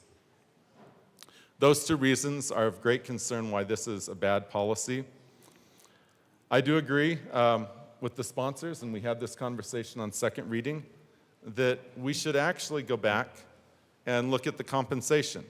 I know it's a hard question to have, many, especially looking at our JBC members in light of where we are financially, but that's an appropriate question to have also, because we shouldn't just be a body that has a spouse that's working to allow us to do this job, or that we've just graduated from college and this is that entry level, or we're retired and so you have a retirement income, or you may have a trust fund. Whatever it is, it shouldn't just be limited to that. We should have working professionals, women and men from across this great state, able to serve in the Senate and the House of Representatives, and to be able to serve without any appearance that we're on the payroll for a company. And that's why I'm going to be a no vote, and I hope the chamber joins me. Thank you. Representative Bradley. Thank you, Madam Speaker. I know you guys have heard me speak about this quite excessively. I'm going to stand my ground. I listened to a lot of constituents talk about this bill because I think it kind of went under the radar. We've run bills to make this session less. If we're truly only supposed to get 5 bills per legislature, then really we could do this job in a month, 90 days. I see this representative from Denver. I see you. Maybe you could get your Tabor bills passed. I don't know. There's a thought. Maybe we should think about shortening the session. Maybe we should think about tightening up how many bills we're passing in this place. Maybe if there's a 5-bill title, maybe we should take a look and see how many bills we're actually running through this place. Maybe that's the answer. Because if we got paid and only did 60 days or 90 days, then more people could maybe run for office and then go back to their job. Maybe then employers would be incentivized to hold the jobs for them. Maybe a 60-day legislative session would incentivize healthcare providers to hold their jobs, or teachers, or EMTs. And then you could get people in the field, farmers and ranchers, to come up here and have someone watch their cattle and work in their fields for 60 days or 90 days. Maybe there's a different solution that we have brought forward to allow for people of different classes to actually run. I think that's a great opportunity. And I'll tell you that healthcare providers don't run to make money. We run because we want to take care of patients. I don't think teachers run or get a career in teaching to become millionaires. My sister certainly didn't. I'm certainly not made out of money, and I don't think EMTs do it. I think that the good representative from Delta brings up a good point. The lobby corps, I hear it from both sides, have a lot of power in this building. And this, to me, opens up the door for them to have even more power. And we all want a break from that. I think we make choices in here. In healthcare, we have a diverse work group. We take those jobs not to become rich, but to provide and care for our patients. Teachers do the same thing, diverse work group. EMTs, diverse work group. Bills like this are micromanaging employers that don't get a choice while we make the choice. It's not fair. It's not right. I believe this bill is unethical. And I hope you'll join me in voting no. Thank you. Representative Garcia Sander. Thank you, Madam Speaker. I also came up to express my opposition to this bill.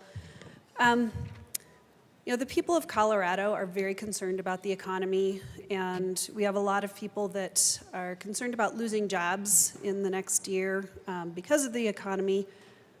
We just had a multi-billion-dollar company leave the state, and I know school districts are talking about downsizing, reduction in forces, and to me it's difficult to vote on a bill, to vote yes on a bill to preserve jobs for legislators when legislators make a choice to run, and you run because you have real-world experiences that you want to bring to the legislature and to try and make a difference to the people in your community.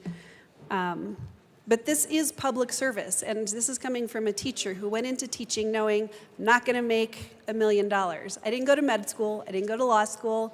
I didn't go to, be an economist and make millions of dollars. I went into teaching because I wanted to. I wanted to make a difference. We heard about that this morning with our resolution regarding teacher and educator highway.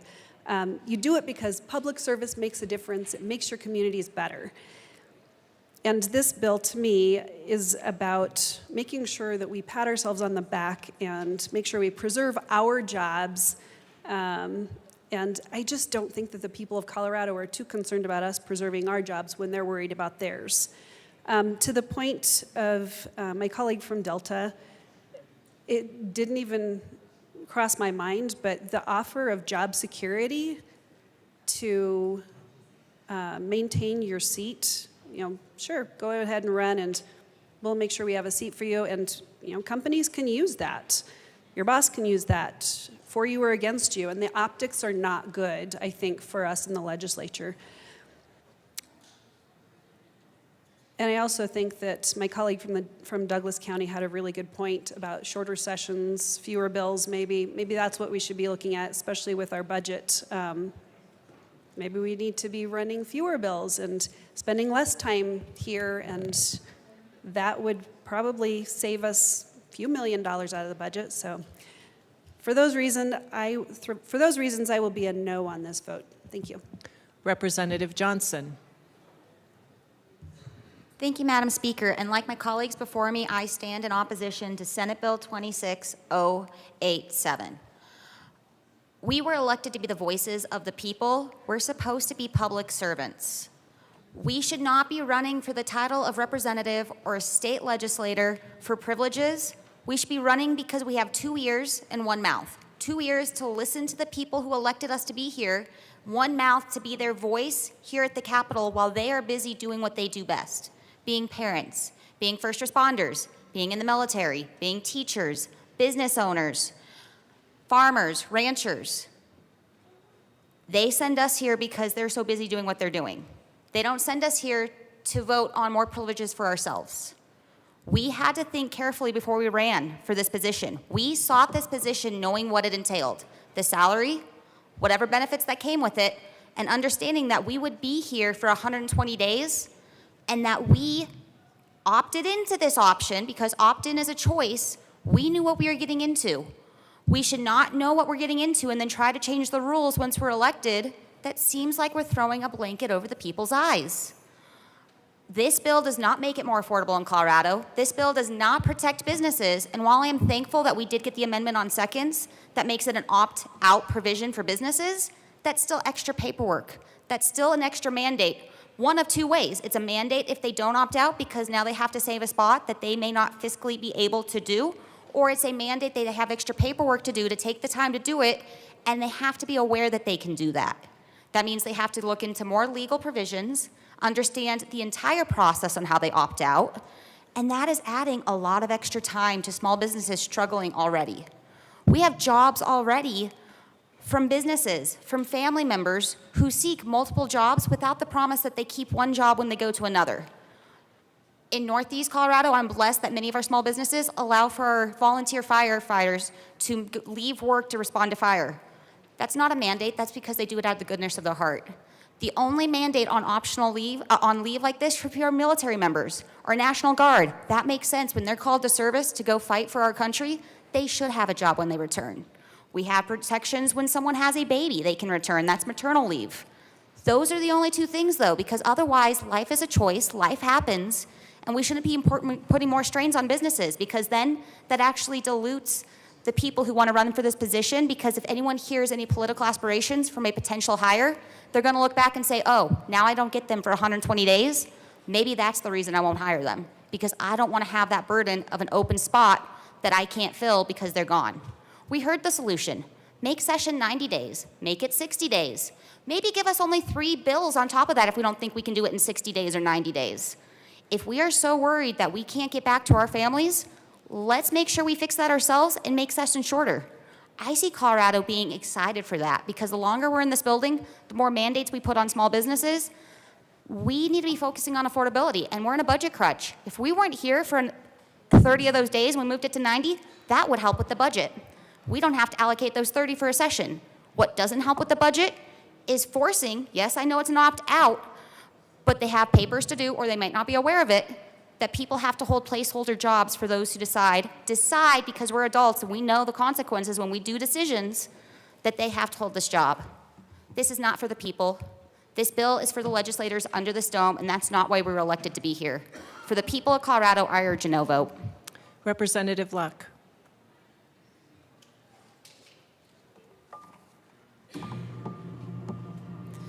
Thank you, Madam Speaker.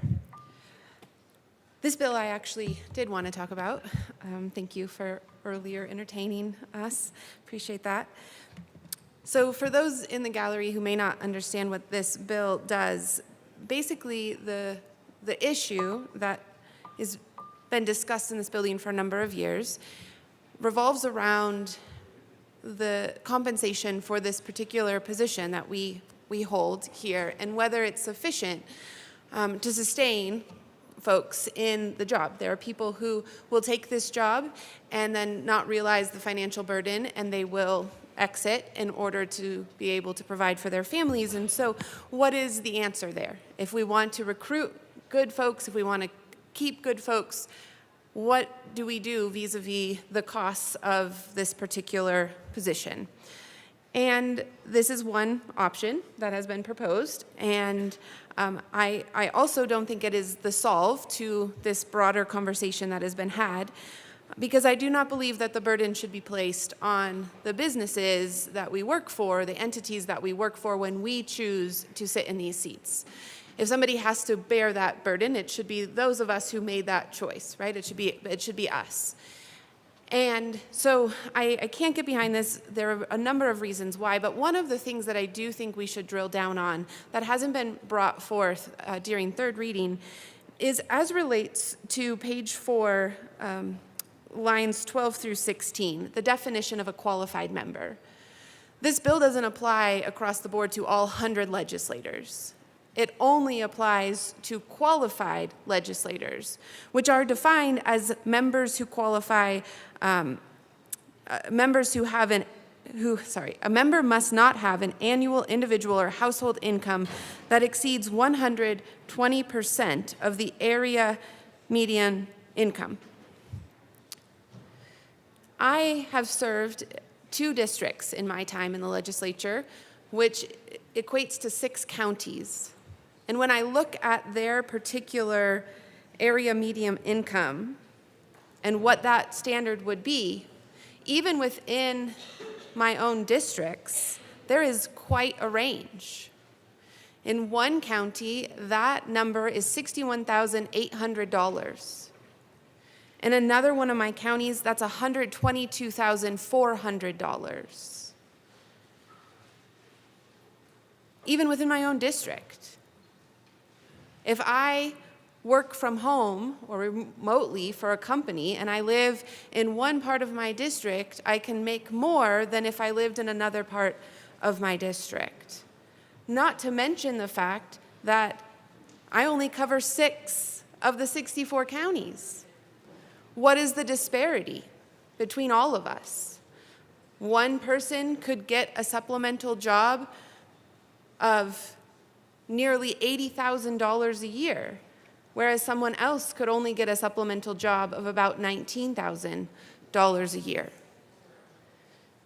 The qualified member definition does preclude people in this space from taking up this particular opportunity. And when this was brought forth in committee, the bill sponsor's response was to focus in on the working class and the need to help the working class through this standard, right, to be able to attract that particular population. And a response was given that, for me, I worked as a teacher, a 6th grade teacher, nearly right before I came into this job. And I made $30,000 a year. That means this job is a pay raise for me. But there are other people in my district or in this state that I myself have tried to recruit to sit in these seats. And they run their own businesses, or they have a position that is much higher than 120% of the area median income, and they can't continue to pay their mortgage or their car payment or put their kids into special activities and sit in this job, but they wouldn't be afforded this privilege. And again, I don't believe that the privilege is the right way to go, but if we are going to go this direction, should that not be a privilege open to all 100 members? Because otherwise, the disparity is going to be so great. Let's note, this is a member must not have an annual individual or household income. That includes the dollars we make here. So for that one county that I served, that their income is $61,000, you deduct ours, that's not much left for the rest of the year, for those other 8 months. The conversation is worth having. A man is entitled to the wages of his labor, and we all know that we labor in this building and outside of this building year-round. But I don't believe this is the solution to satisfying that particular concern.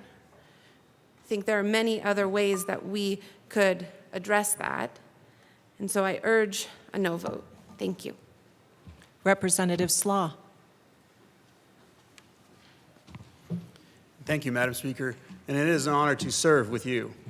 It is an honor to serve with you.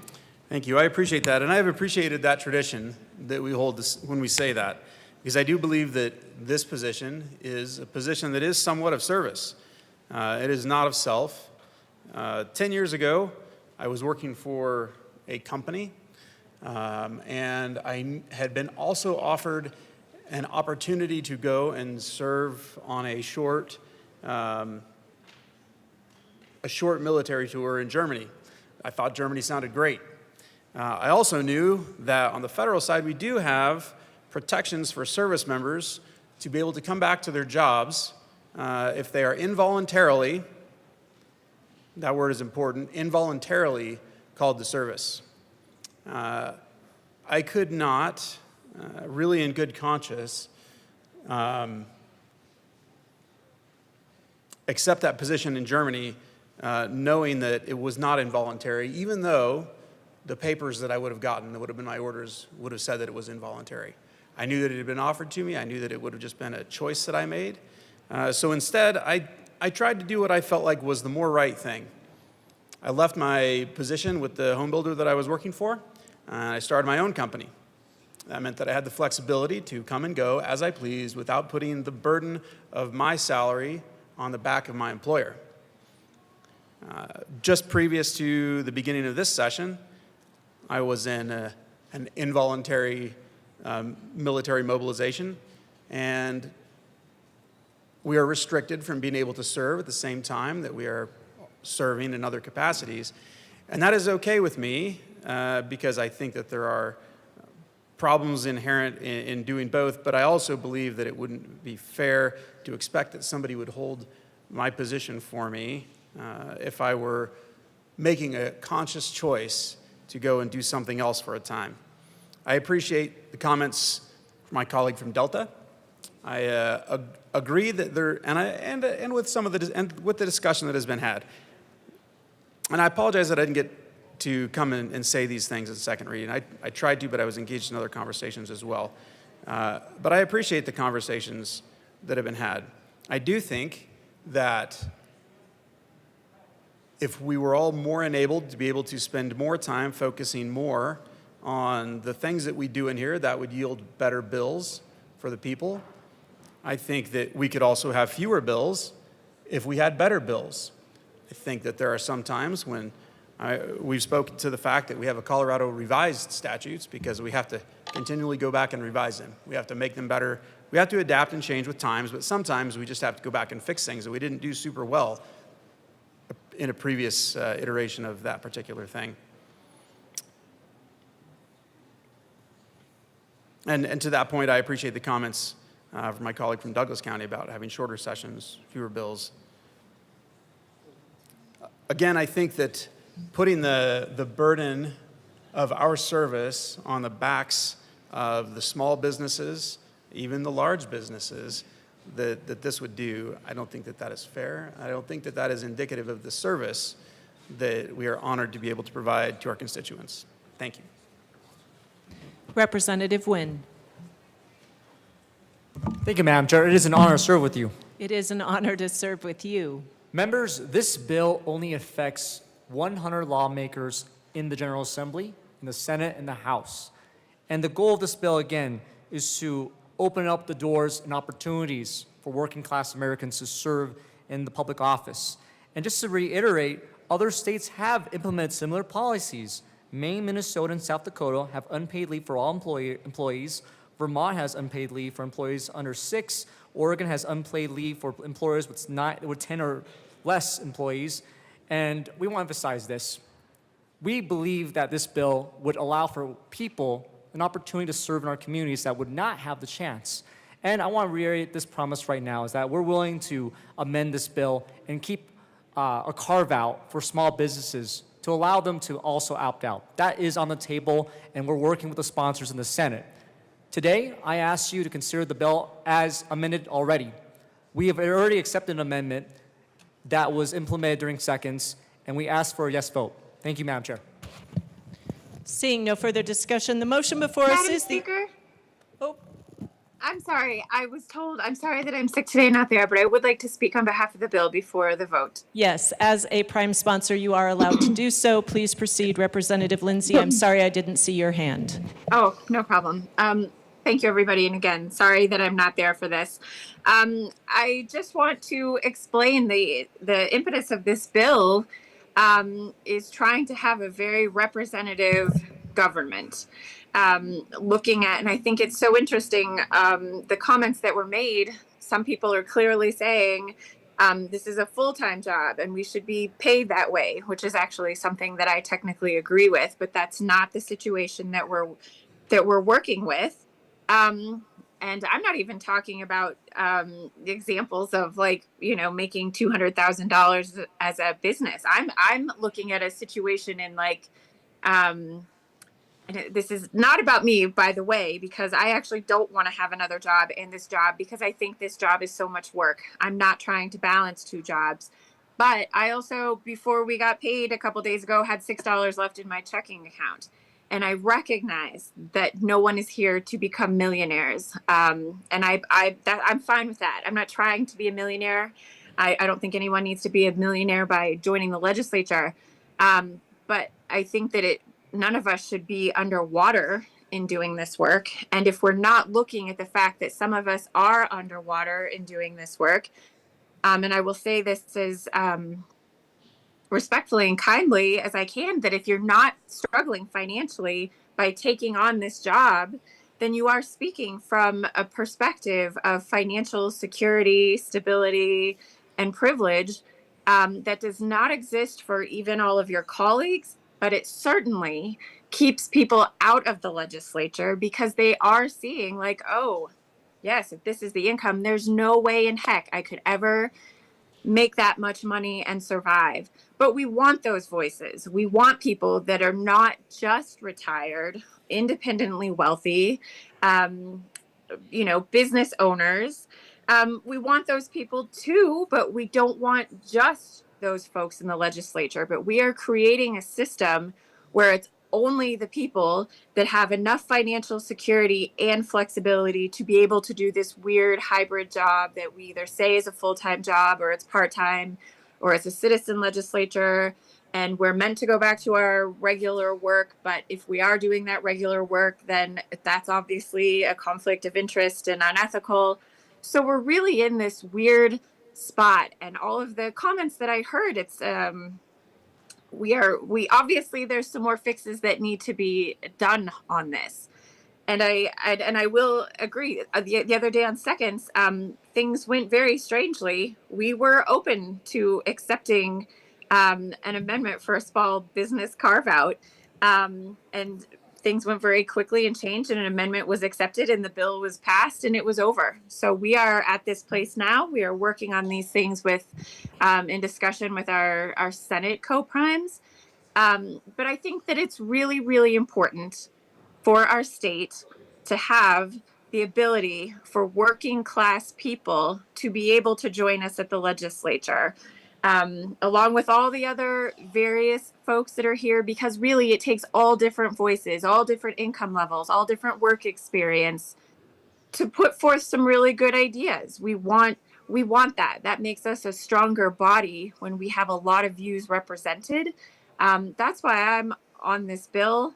And I think I look at it, we have leave in other areas. Like we heard, we have military leave, we have family leave. And I understand that the leave is for involuntarily when you're called for service, but it was your choice to join the military. It is your choice to have a baby. I could have a baby every year, I suppose, and take the leave. Although now I can't, I'm too old. That wouldn't happen. But those things are also choices, and those businesses figure out how to accommodate their needs while also accommodating the needs of their employee. And so I think this is possible. And as my co-prime mentioned, this is a very small number of people, only for 100 of us. Out of that 100, not even all of us want to take a leave or have to have another job.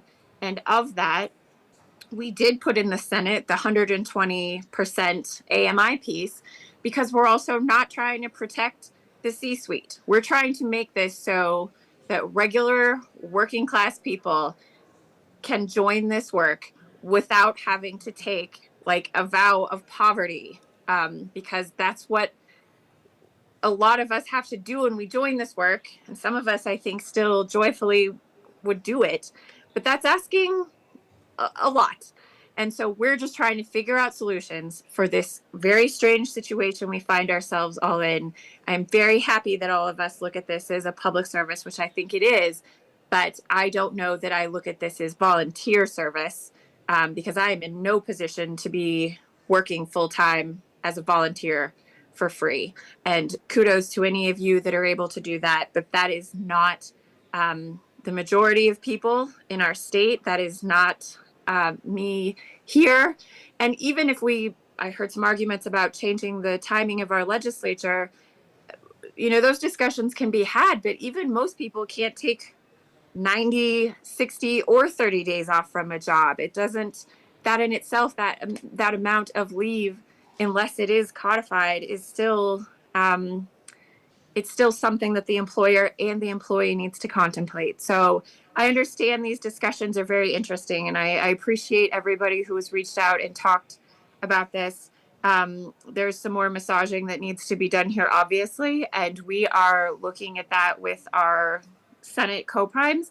I wish that that Seconds had gone a little differently here, but they haven't. So I urge an aye vote today, and then we will continue some work for like a small business carve out that we would have been happy to do on seconds. And with that, please vote yes. Thank you. Seeing no further discussion, the motion before us is the adoption of Senate Bill 87 on third reading and final passage. Mr. Schiebel, please open the machine and members proceed to vote. Representative Lindsay, how do you vote? Yes. Representative Lindsay votes yes. Representative DeGraff, how do you vote? No. Representative DeGraff votes no.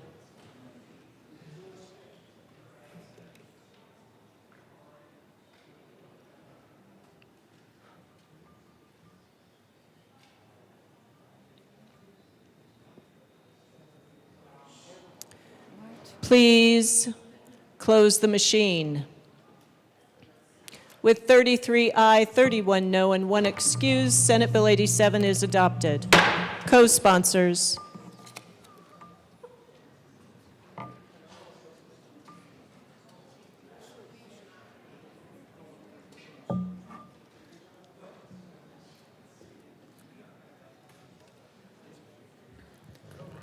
Please close the machine.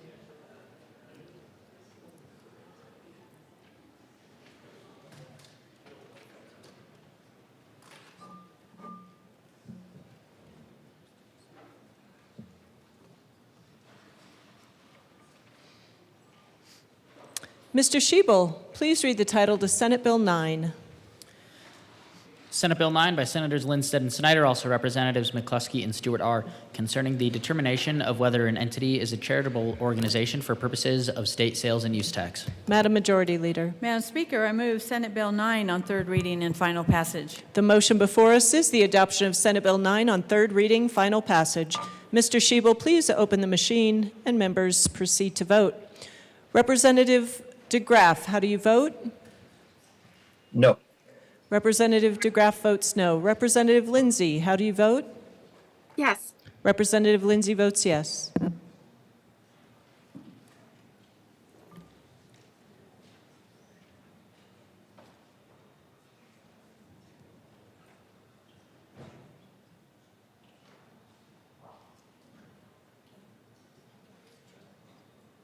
Please close the machine.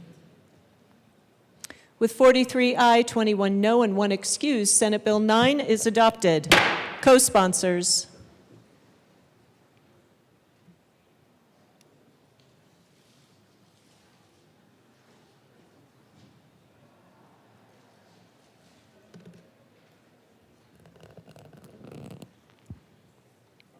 Please close the machine.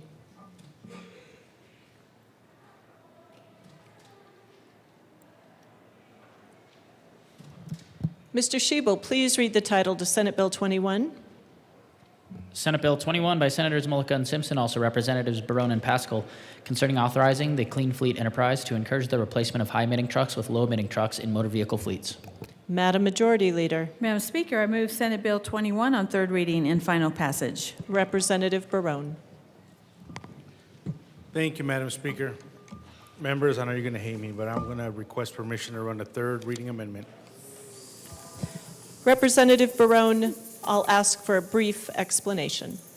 Thank you, Madam Speaker. A brief explanation on this amendment is we accepted a second reading amendment yesterday. Or was it yesterday? 2 days ago. 2 days ago. I know these days are running really just blending together. That unintentionally took out school districts from. Well, that's not the reason. Well, Okay. that's one of the reasons. Unintentionally took out school district from going into the being able to use this program, but also it added a loan program, which the loan program was never in the bill or in this program initially. So there's no staffing to provide services for a loan. Everything else in that amendment is still applies. It's just we need to take that loan out and allow the school districts to take part of this program. Members, the motion before us is permission to run a third reading amendment. Mr. Schiebel, on Senate Bill 21. Mr. Schiebel, please open the machine and members proceed to vote. Representative Lindsay, how do you vote? Yes. Representative Lindsay votes yes. Representative DeGraff, how do you vote? Yes. Representative DeGraff votes yes.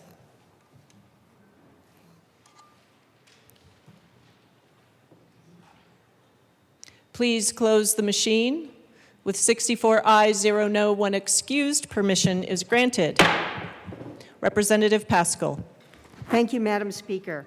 I move L14 to Senate Bill 21 and request that it be lovingly displayed. That's a first.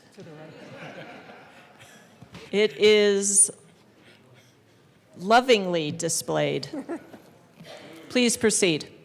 So this amendment, on second reading, we accepted an amendment that would restrict the companies that could apply for replacing diesel trucks.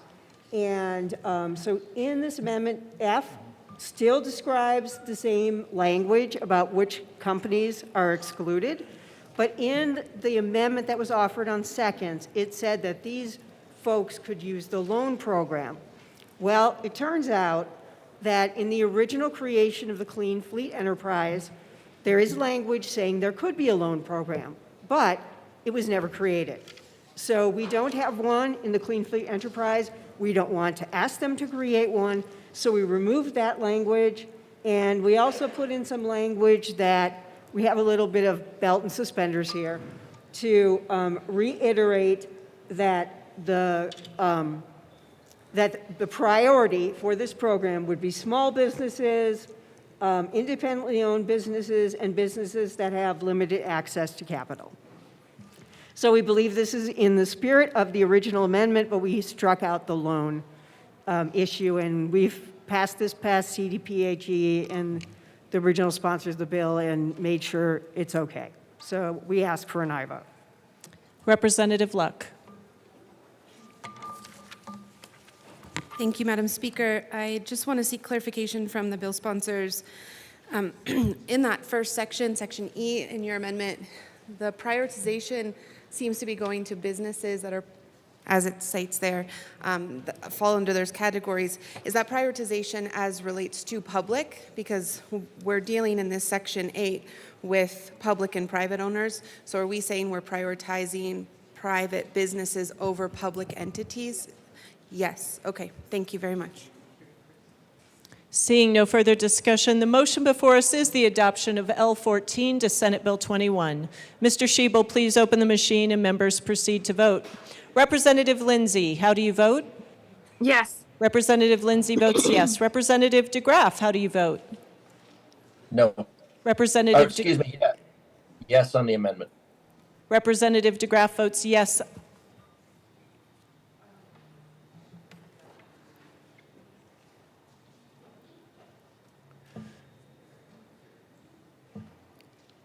Brown. Please close the machine. With 60 aye, 4 no, 1 excuse, the amendment is adopted. Madam Majority Leader.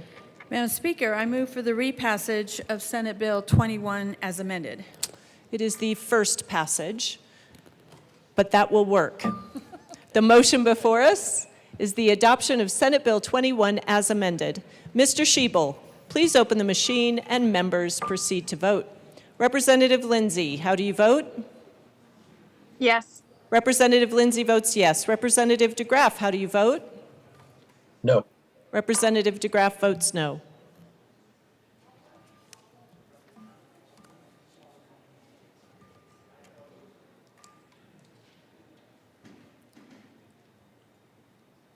Please close the machine.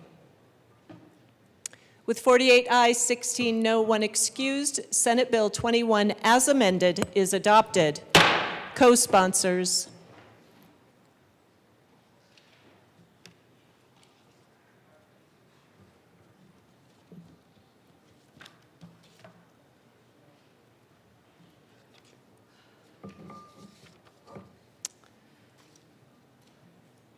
Please close the machine.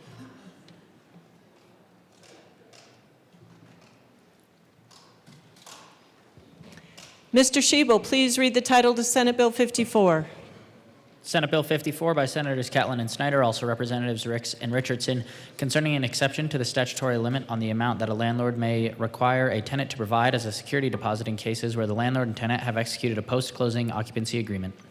Madam Majority Leader. Madam Speaker, I move Senate Bill 54 on third reading and final passage. The motion before us is the adoption of Senate Bill 54 on third reading, final passage. Mr. Shebel, please open the machine and members proceed to vote. Representative Lindsay, how do you vote? Yes. Representative Lindsay votes yes. Representative DeGraff, how do you vote? Yes. Representative DeGraff votes yes.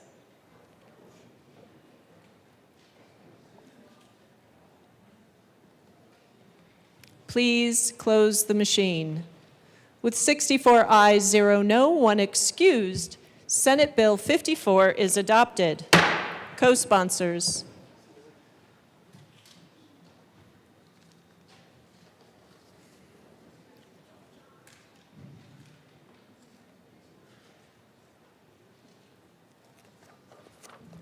Please close the machine.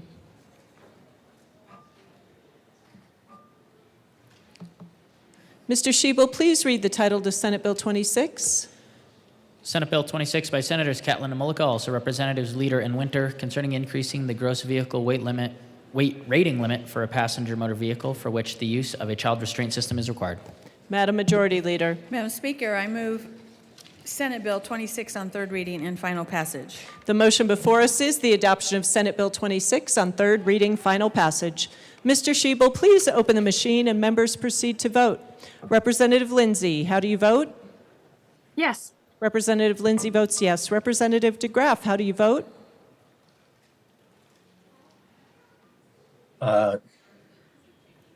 Yes. Representative DeGraff votes yes.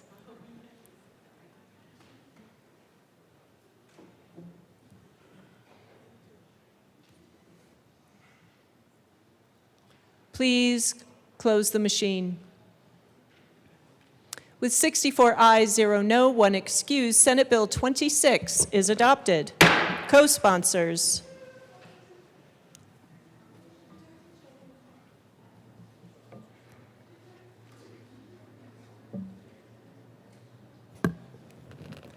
Please close the machine.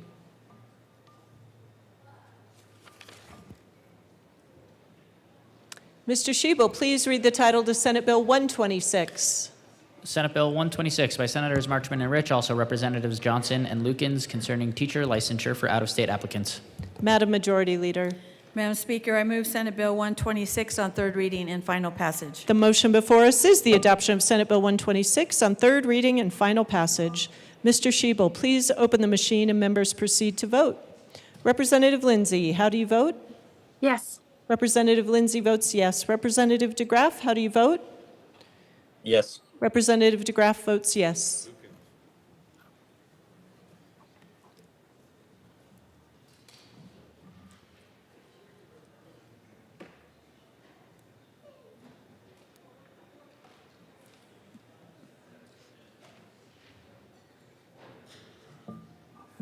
Please close the machine. With 64 ayes, 0 no, 1 excused, Senate Bill 126 is adopted. Co-sponsors.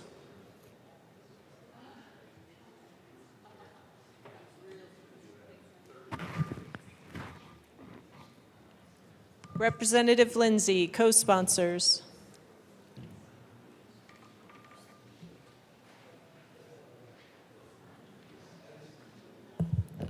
Please close the machine.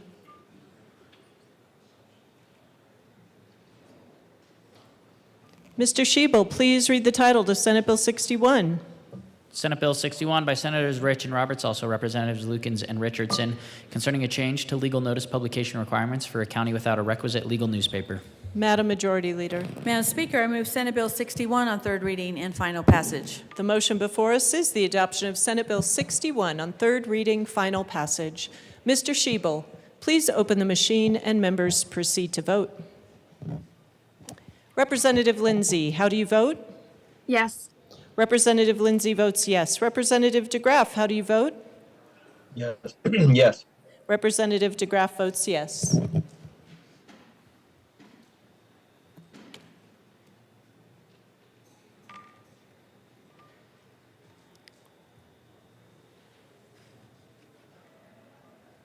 Please close the machine. With 64 ayes, 0 no, 1 excused, Senate Bill 61 is adopted. Co-sponsors.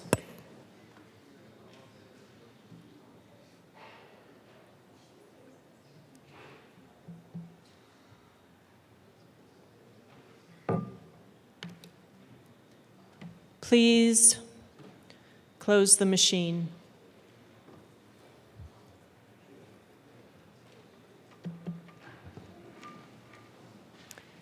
Mr. Shebel, please read the title to House Bill 1123. House Bill 1123 by Representatives Stewart Kaye and Mabry, also Senators Mobley and Weissman, concerning measures to prevent sexual abuse in jails and in connection therewith making an appropriation. Madam Majority Leader. Madam Speaker, I move House Bill 1123 on third reading and final passage. The motion before us is the adoption of House Bill 1123 on third reading, final passage. Mr. Shebel, please open the machine and members proceed to vote. Representative Lindsay, how do you vote? Yes. Representative Lindsay votes yes. Representative DeGraff, how do you vote? No. Representative DeGraff votes no.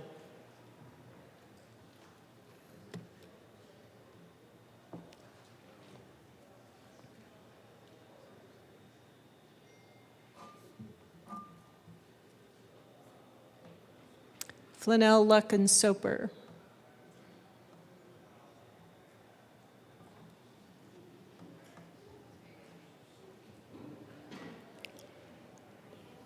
Please close the machine. With 44 aye, 20 no, 1 excused, House Bill 1123 is adopted. Co-sponsors. Representative Lindsay, co-sponsors.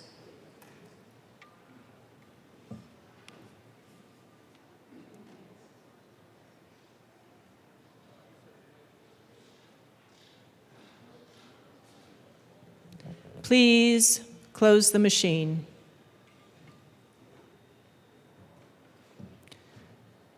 Mr. Shebel, please read the title to Senate Bill 18. Senate Bill 18 by Senators Wallace and Colker, also Representatives Froelich and Garcia, concerning legal protections for the dignity of a minor and in connection therewith suppressing a court record associated with changing a minor's name. Madam Majority Leader. Madam Speaker, I move Senate Bill 18 on third reading and final passage. Seeing no further discussion, the motion before us is the adoption of Senate Bill 18 on third reading, final passage. Mr. Shebel, please open the machine and members proceed to vote. Representative Lindsay, how do you vote? Yes. Representative Lindsay votes yes. Representative DeGraff, how do you vote? No. Representative DeGraff votes no.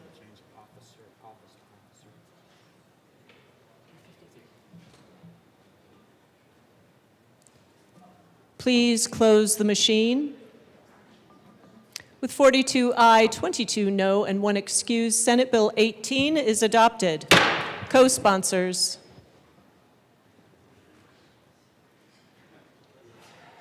Representative Lindsay, co-sponsors.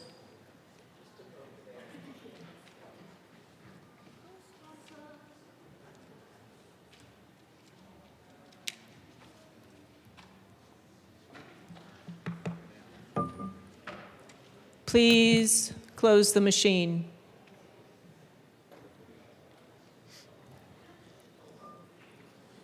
Mr. Shebel, please read the title to House Bill 1322. House Bill 1322 by Representatives Valdez and McCormick, also Senators Cutter and Mullica, concerning civil actions against certain individuals engaging in conversion therapy efforts. Madam Majority Leader. Madam Speaker, I move House Bill 1322 on third reading and final passage. Representative Woog.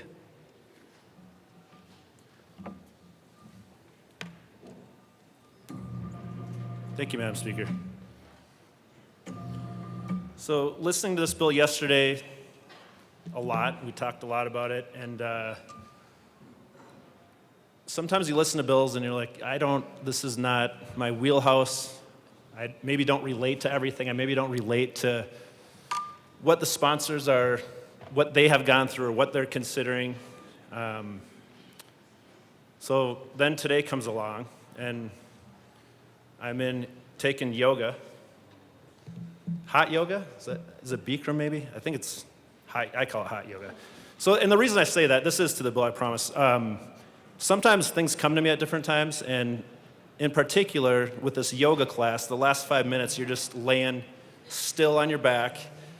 And for me, it's very calming. It's probably the one time my head is clear, because when we're here every day, I think we all relate. There's just too many things coming at us at times, most of the time. So 2 things happened, and it was almost overwhelming. And this happens on occasion when I practice this exercise. And I wasn't thinking of this bill at the time, but it just hit me hard. And there were 2 things. So the first thing that really just was clear to me and really hit me first was that, when we talk about children or adults that are considering conversion, I guess it made me not understand, but just the feeling I had of imagining someone that feels like they're in the wrong body. They were born in the wrong body. And that was pretty intense.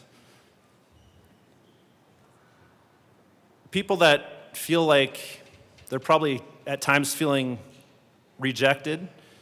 I think probably most of us in here at some point have felt that way, and they may be feeling rejected because of the people in their lives, their family, friends, colleagues, just society in general. If they believe in a creator, they may feel rejected by God. That's incredibly heavy. Maybe some of us have felt that way. It's a really lonely place. So that really hit me.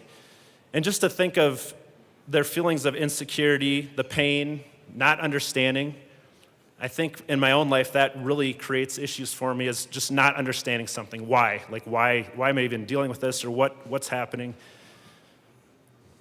So I thought of that a lot. And the next thing that came to me is thinking about, I'm a parent, I have 2 kids, a 16-year-old, a 14-year-old, and I think about not everyone, I'll speak for myself, it's not always easy as a parent to talk to someone in your family, especially kids, if something heavy is in their life, something you can tell they're down and you actually feel their pain, and the parents here know how that is. And it's, for some of us are probably great at it. I came from heavy German blood, and as much as anyone can handle, and it's not always easy for me to talk to my kids or understand or maybe ask the right questions, say the right things. So being kind of a therapist as a parent is not always easy. And then the next thing, as I'm just, this is just kind of really intense, these thoughts I'm having, and I think a therapist, and the first thing I'm thinking is, I guess I just struggle with this bill because there's so many therapists that are good at what they do. Many of them have a heart for people they're talking to or listening to.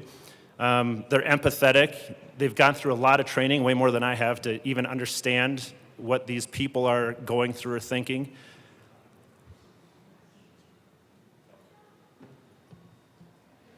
And I don't know how many people have gotten to a therapist here, but I realize that therapists are asking questions, and they dig deep, and they're probably touching their patients' souls, and they're also asking questions to get kind of the mindset of this person, like what are they thinking right now? And it's a deep dive, and it can be very intense, and I'm sure a lot of you know that. I've been here, this is my 4th year, and I've realized more than ever that probably a lot of people in here have had traumatizing experiences. We've heard some of them. So I think we all really get pain, and it might not be exactly the pain I'm talking about with these particular patients that relate to this bill, but it's pain and it's real. And the therapists I've dealt with in different aspects of my life, they try to get you to think and understand. I've never heard of any that are trying to convince you. They're asking you questions. That's what's so great. They're helping you understand what your thoughts mean, what you're going through. And again, combining your soul, your heartfelt emotions with your thoughts.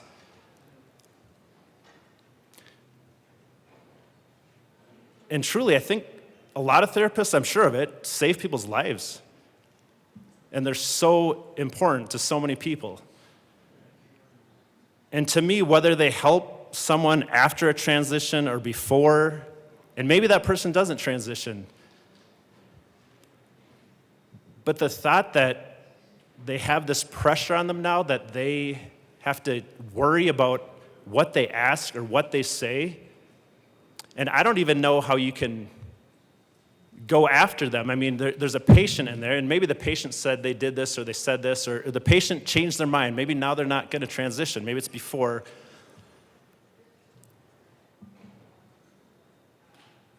It just feels very wrong to go after that therapist. I mean, again, it's my experience, and hopefully a lot of others, that if they've dealt with things, that you're going there to get an understanding. The therapist is there to help you, not to tell you what you need to do or how you need to be or convert one way or convert back.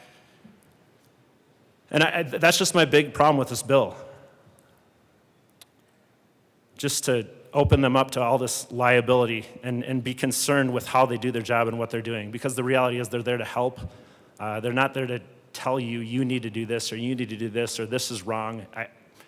That's just not something I've seen or heard. So whether it happens or not, and maybe it does, and maybe the sponsors of the bill feel differently, but to put that liability on a professional that's helping people, even if they change their mind, and again, these people have over hundreds of years, maybe thousands, saved lives and just help people understand themselves and maybe get those people to start thinking about things that they had never even thought of before. Maybe getting them to have some dignity and self-respect for themselves. And I'm not saying these patients don't. Some may not. But that's all positive. And to put the pressure on them and the liability to really worry about everything they say and everything they do when they're trying to help people, I don't think that's the direction we should be going. So that was just a moment of clarity. Like I said, it's hard on some of these laws that we talk about or listen to, and we don't really understand maybe what people are really going through. But I think, like I said, all of us can relate in maybe a different way, and maybe it's not as strong or maybe it's not as intense, but there's just people out there to help, and I really hate to put those helpers, put this kind of pressure on them. And again, possibly to not help someone, possibly to not help save some other lives. And when I say that, I don't mean not transition or not transition back. I just mean helping them and helping them think a different way and get their mind in a good place. So I'm going to be a no on this, and I hope we can just all consider that. Thank you. Further discussion. Representative Bradley. Thank you, Mr. Speaker Pro Tem, and thank you to the previous representative. We didn't speak before this, but you kind of teed it off for me because I put in my notes last night, how do we break the cycle of abuse? And that's what I was thinking about last night on my way home from the Capitol, and what I was thinking about as I was leaving the restaurant celebrating my birthday with my children. And they were like, "Mom, why are you so quiet? Have we done something?" And I was like, "No, you haven't." Because I am breaking the cycle for my children, and I'm so proud of myself for breaking that cycle for them.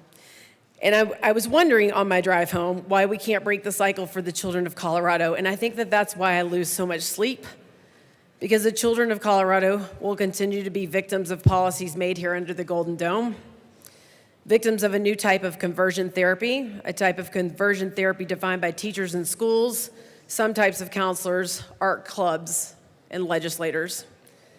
This bill defines sexual orientation or gender identity change efforts as inherently harmful exposures and then builds a special low limitation cause of action around them. It doesn't go both ways, because I asked the sponsors that yesterday, and instead of giving me a response, I just got a head shake. I've brought forward the research research that other countries have seen and have subsequently banned.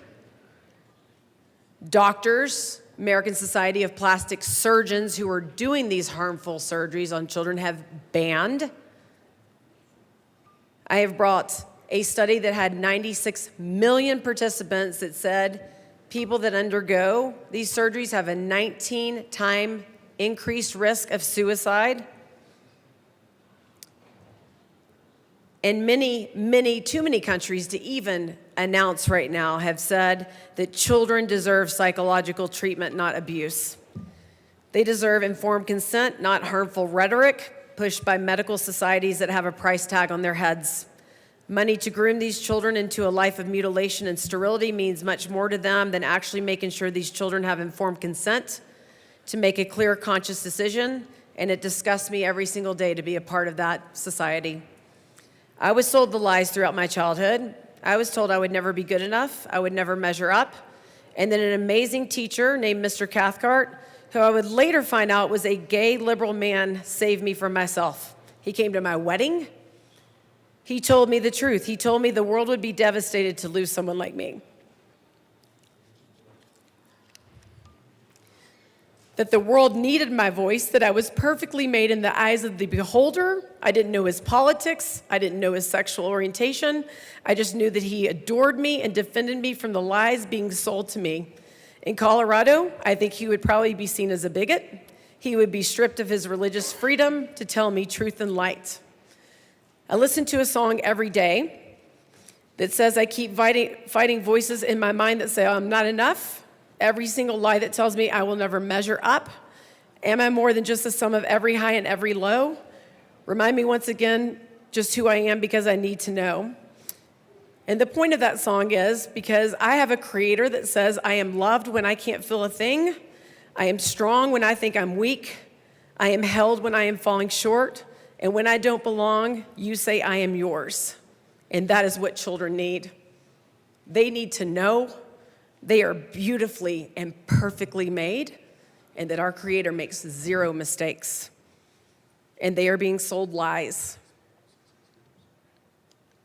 And now we're going to legislate those lies, and that is what keeps me up at night. Because I had a teacher who told me not to listen to the lies and listen to the truth. And I will come here, I don't care how many names I get called, and I will stand boldly and courageously and shine that light every day. And people ask me, you've been through a lot this year. Why do you smile so much? Because I got the Holy Spirit, baby. And I will bring it every day. And the people who tell me that my children are not my property, I've never said that they were, not once. Of course they're not. No one in this chamber believes children are our property.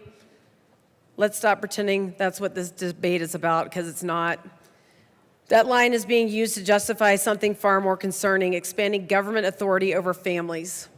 Because if children are not property, and we all agree on that, then they do not belong to the state. And yet that is exactly the direction this bill pushes us. This bill elevates government judgment over the rights of fit-loving parents and fit-loving mental health professionals. It tells families and therapists that if they don't affirm a specific state-endorsed viewpoint, they risk being overridden or worse, investigated. That is not child protection, that is government coercion. Let's be very clear, disagreement is not abuse, parenting is not a crime, and raising your child according to your values should not trigger state intervention or label you a bigot. We are opening the door to a system where the government can insert itself into the most personal decision a family will ever face, decisions with lifelong consequences, and I think that's why the Supreme Court overthrew it. And once that door is open, it does not close easily. So when I hear children are not property, I agree. But I would ask this body, when did we decide they belong to the government instead? Because I heard the press conference last week, and I heard big lobbyists say the government does not have right to weigh in on parenting decisions. But boy, when you guys bring bills, they certainly think that you do. When did we decide bureaucrats and policymakers know a child better than their own parents? Because I can tell you, none of you were sleeping with my child for the 6 weeks he was in the hospital, and not a single one of you are making life and death decisions for my child while he was in the hospital. And none of you are in the treatment rooms making decisions with mental health professionals, but you sure are ready to make sure they only can affirm other people's children. This bill doesn't protect children, it shifts power. It shifts it away from families and therapists and into the hands of the state. And that should concern every parent in Colorado. And I think that the parents are waking up. I think this is an 80-20 issue. I think November will come and it will tell us. And I think that this will be handled in the courts just like it was at the Supreme Court. And Colorado will continue to lose. Thank you. Further discussion. Representative Luck.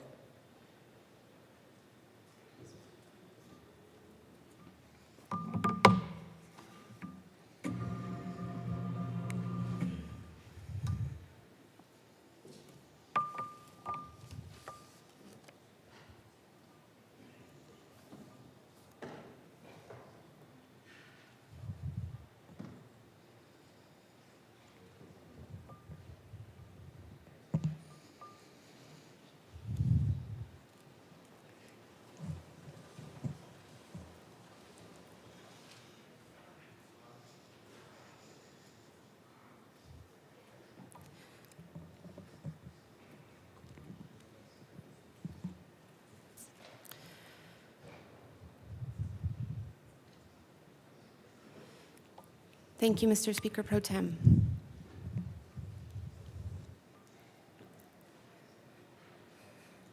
In 2019, this body passed a law banning conversion therapy for minors. That law was challenged.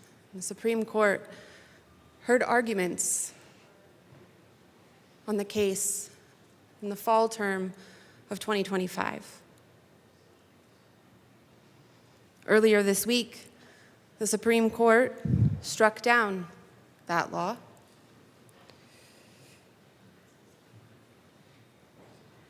In Gorsuch's opinion of the court, a decision that was 8-1, he states, "We do not doubt that the question, how best to help minors struggling with issues of gender identity or sexual orientation, is presently a subject of fierce public debate.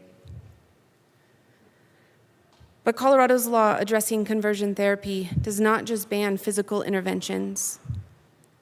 In cases like this, it censors speech based on viewpoint.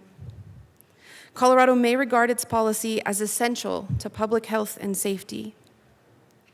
Certainly, censorious governments throughout history have believed the same.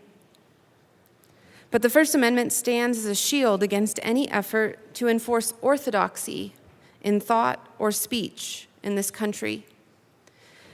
It reflects instead a judgment that every American possesses an inalienable right to think and speak freely, and a faith in the free marketplace of ideas as the best means for discovering truth. However well-intentioned, any law that suppresses speech based on viewpoint represents an egregious assault on both of these commitments. It is my belief that House Bill 261322 was drafted in anticipation of this particular ruling, drafted in order to respond to what would likely be the striking down of that ban on conversion therapy for minors. And as I read through this bill,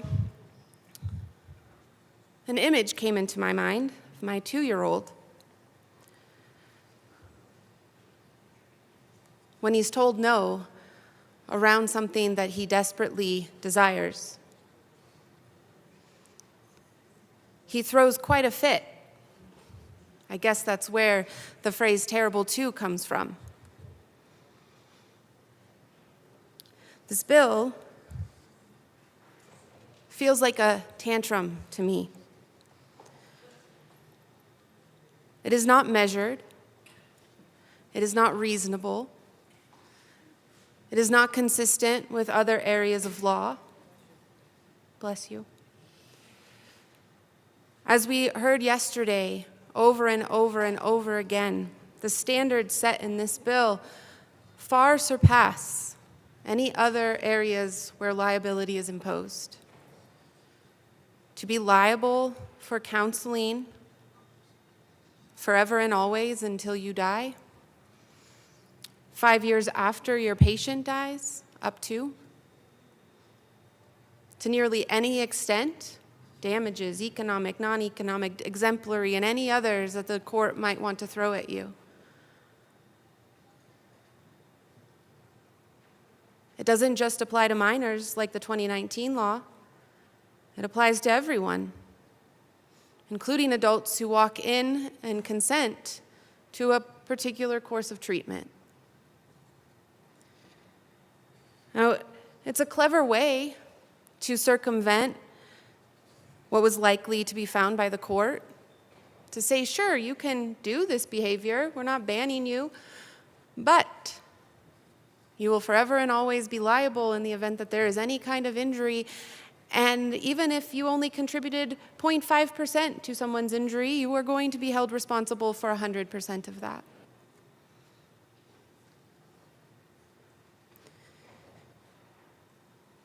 No insurer is going to insure people who practice in this. No employer is going to employ someone who practices in this.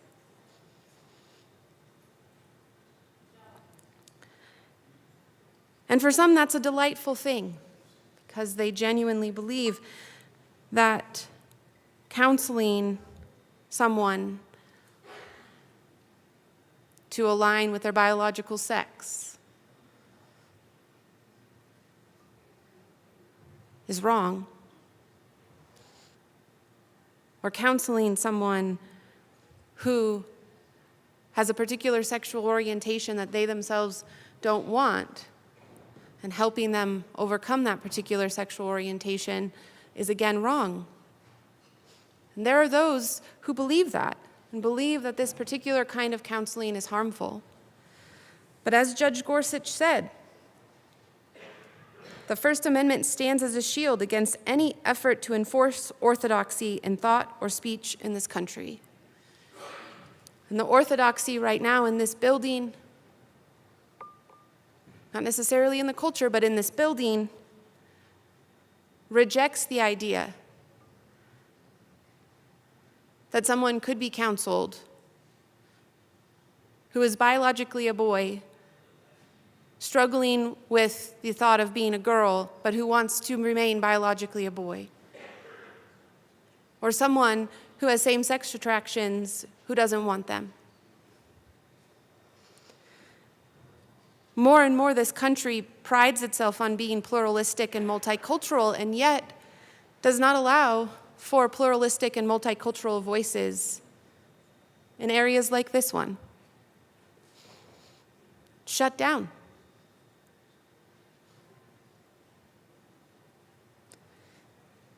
For those folks who would want counseling in a particular way, they're not going to be able to find it once this bill passes. And some believe that will have eternal consequence. The Abrahamic traditions, which make up much of the population in this state and around the world, have particular views on sexual orientation and gender identity. Views that align with their holy scriptures.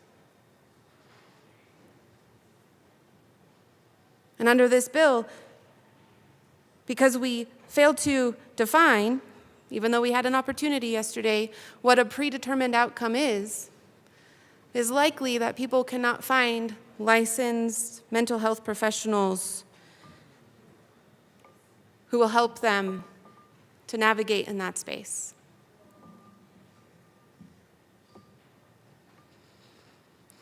Yesterday, an Abrahamic tradition and those who follow it were called from this well bigots.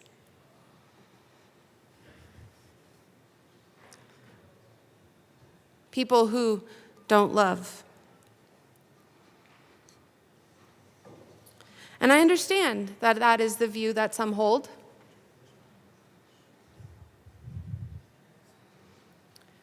It's sad to me because it shows a lack of understanding of that tradition. Representative Luck, you have 1 minute remaining. Thank you, Mr. Speaker Pro Tem. Those folks are not callous. They're not unloving. They just know that there is a God who is the very essence of love, who ordered this nation, ordered people, ordered gender and sexuality, and said, if you violate my order, I cannot have anything to do with you because you have shown that you have no desire to have anything to do with me. And for those people who want to have something to do with him, but need a little bit of help in getting there, this bill closes the door. We shouldn't close the door on those eternal conversations, especially after the court told us Thank you, that they are Rep. Luck. Your necessary time has to have. expired. Thank you. Further discussion. Representative Valdez. And Representative McCormick. Rep. McCormick, would you like to go first? Yes, but I have to lower this, or I need a stepping stool. It is really important that we understand that people are born who they are, and that there are quite a few hundreds of years of societal pressures that start on them from an early age to try to fit into some kind of box. And I do think that people are beautiful the way they are. And that we as a society should start to recognize that. I know it's probably going to be hundreds of years more before we get there, one step at a time. I think I've told you all often, people come to me and thank me for being the parent that I am to my kid. And I tell them, don't thank me. You know, that's a really low bar to love your kid for who they are. Like, why are you thanking me? It feels weird. It's very natural to accept your kid for who they are when they tell you who they are and love them right through it. This bill, all it is doing, and the professionals across the nation that are in this healthcare space, this mental health care space, the licensed mental health care professionals all support this, because this bill is asking those people to keep doing the good work that they're doing to help us all in our mental health journey, to practice within the scope of your profession, to do what you've been taught to help people through their struggles, and to not hurt people. That's all it's doing. Stay within your scope, don't hurt people. Been doing it that way here in our state for at least 6 years. Keep doing it. That's what we're asking you to do, and I urge an aye vote. Representative Valdez. Thank you. Please be seated. This bill is about a lot more than I think most of us in this room can even understand. When you're growing up in the early 90s in Aurora, Colorado, and your friends, you know, you start coming of age and people start becoming different. Sometimes, back in those days, they would disappear, right? I imagine it was something like in the 50s when people who were pregnant would disappear. And they would come back, and they would come back very strange, very, very strange. They had been told They had been sequestered and told something is wrong with you and why. It was not for them, because that's not a question as an LGBTQ person you ask. It's not a choice. It's about learning to accept oneself. And when you sit in a room as a child and you're told, something is wrong with you, something is wrong with you, I'm going to change it for you. And when the parents have belief that people can do something like that, that is something we must prevent. Because if you are a practitioner of science, if you are a person who even believes in science, the science of human sexuality is clear. No one chooses it. And if they did, trust me, we'd choose the one that was the easiest, because that's what human beings do. But people have to be who they are. They don't have a choice. And who is conversion therapy for? We spend a lot of time talking about gender, but in my mind, conversion therapy is about changing the core of one's very who they are. Because they didn't choose this situation. They certainly didn't choose to have somebody bolster the position that it can be changed. That's the very minimum we can understand in this science today. If your child comes to you and says that they are LGBTQ, there is no one out there that's going to change that. The only thing that can come of your attempt to convert somebody, no matter what they think about their body, is that they become estranged from you and find a real family who they can be themselves with, or you change and you convert and you understand that that choice was not a choice, that that was who they are. And you made them, and as so many people came up there and said, they are beautiful. God doesn't make mistakes. Lady Gaga said it too. And it is true. A vote for this bill is a vote against phony science, against snake oil, against tricking people's parents, and against abusing young people who need to have somebody tell them, it's okay, you're going to get through this. You don't need to die about this. There's a whole bunch of people who love you out there. We just got to get your parents there. I was lucky to not have that situation. Very lucky guy. But for the people who did, I became the family who said, they're never going to change you, and that's okay. We have a great family, a big family, a colorful family, a family that likes to do all sorts of cool stuff. Go to space, go to the legislature, do everything you want to do. So let's start with a vote in favor of science and in favor of a world where we understand the basics, that we can do the right thing. Vote yes. The motion before us is the adoption of House Bill 261322 on third reading and final passage. Mr. Schiebel, please open the machine. Members, please proceed to vote.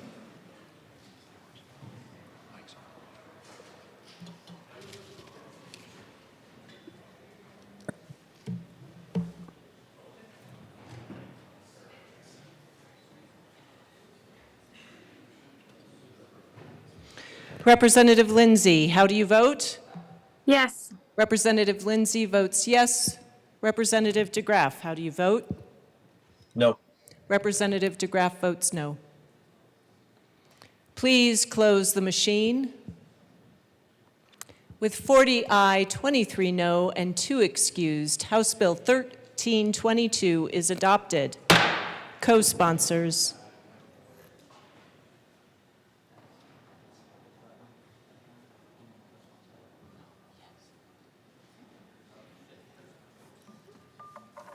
Madam Speaker, I'd like to co-sponsor.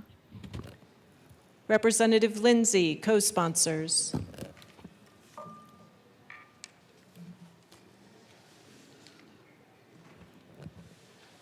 Please close the machine.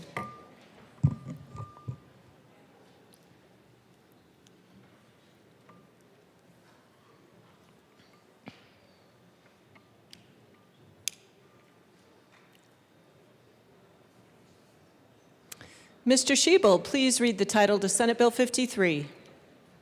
Senate Bill 53 by Senators Kirkmeyer and Mullica, also Representatives Clifford and Gonzalez, concerning the expansion of eligible borrowers for mortgages through the Colorado Housing and Finance Authority.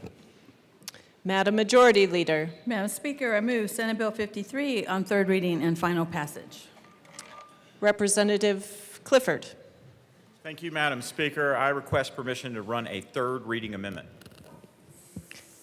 Please briefly explain. We made an oopsie, and we put office instead of officer, and then we forgot to put the word section before a section. 2 clerical errors.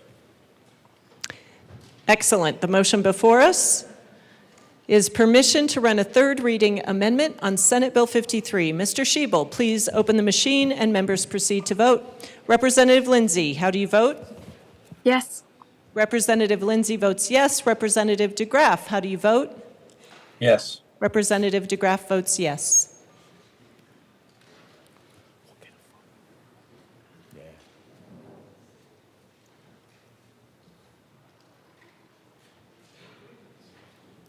Sukla. Please close the machine. With 64 ayes, 0 no, and 1 excused, permission is granted. Representative Clifford. Thank you, Madam Speaker. I move L9 to Senate Bill 53 and ask that it be displayed. It is properly displayed. Please proceed. Thank you, Madam Speaker. As I said earlier, we're changing office to officer and adding the word section before Section 16.25.116. Seeing no further discussion, the motion before us is the adoption of L9 to Senate Bill 53. Mr. Schiebel, please open the machine and members proceed to vote. Representative Lindsay, how do you vote? Yes. Representative Lindsay votes yes. Representative DeGraff, how do you vote? Yes. Representative DeGraff votes yes.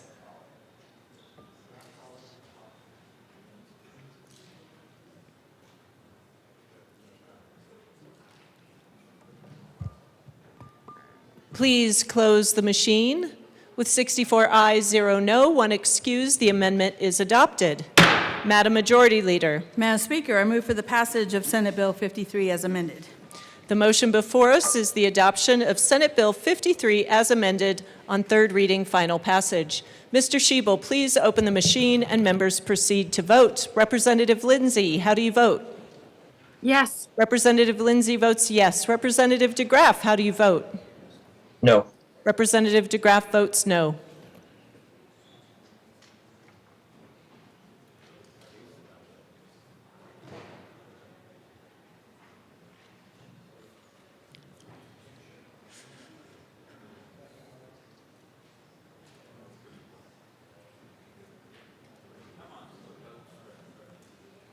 Barone and Woodrow.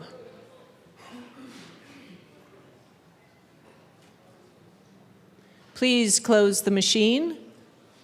With 51 aye, 13 no, and 1 excused, Senate Bill 53, as amended, is adopted.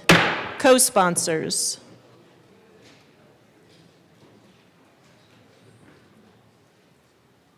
Representative Lindsay, co-sponsors.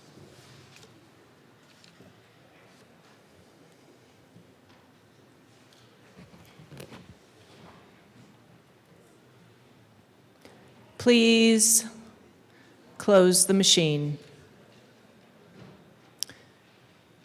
Representative Marshall. Thank you, Madam Speaker. It's an honor to serve with you. It is an honor to serve with you. I move to reconsider House Bill 26, Tax 1330. Please proceed.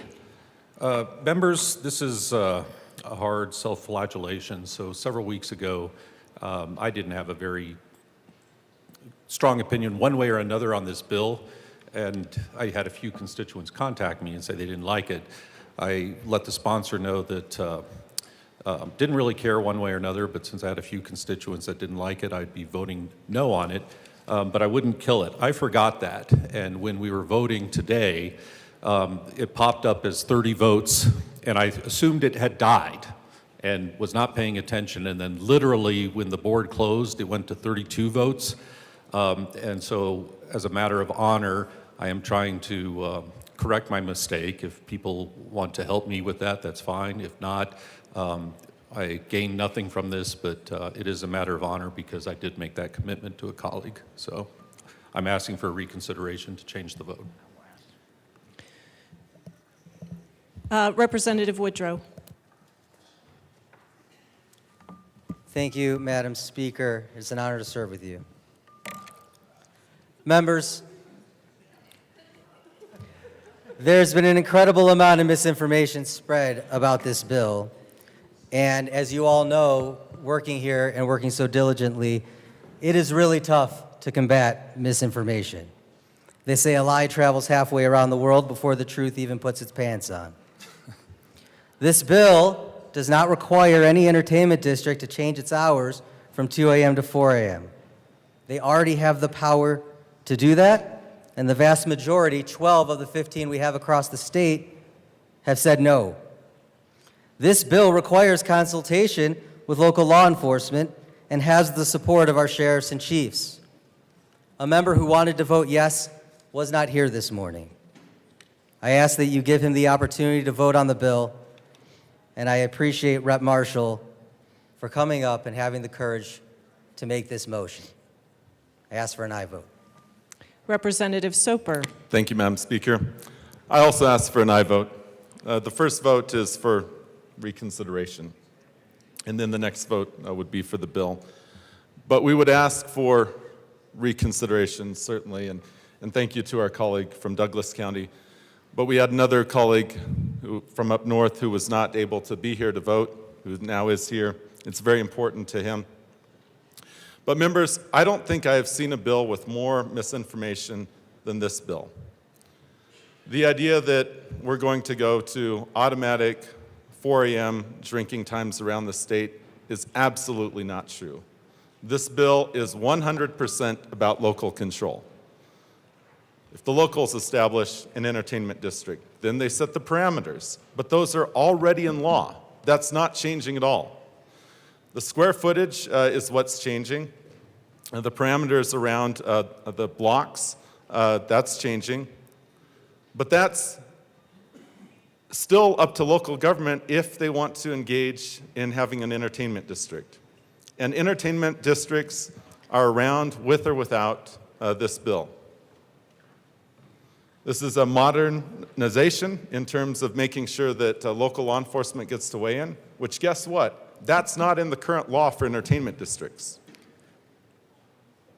So if you want local law enforcement to have a weigh-in on entertainment districts, this bill is actually very important. Representative Soper, I am providing leeway since the question about reconsideration is before us, but I can provide additional time to speak to the bill should the motion for reconsideration pass. Thank you, Madam Speaker. So please vote yes on reconsidering. Thank you. Seeing no further discussion, the motion before us is reconsideration of House Bill 1330. Members, as a reminder, this does require 2/3 of the body in order to pass, which is 44.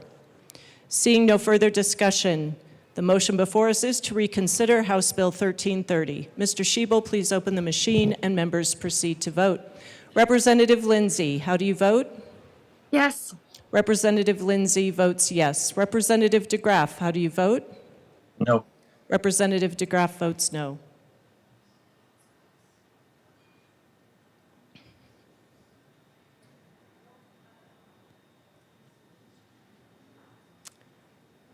Brown and Joseph.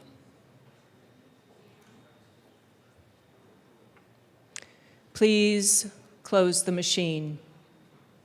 With 42 aye, 22 no, and 1 excuse, the motion for reconsideration is lost.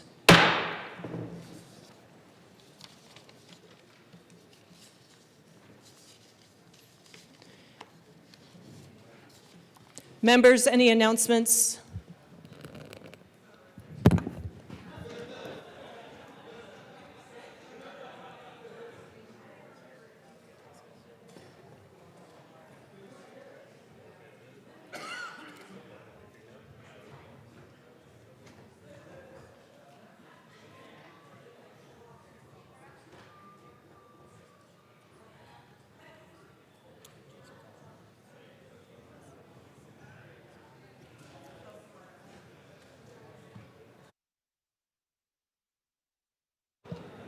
Members, we are on announcements and introductions. Representative Clifford. Madam Speaker, thank you. I am requesting a moment for personal privilege. So granted. I'm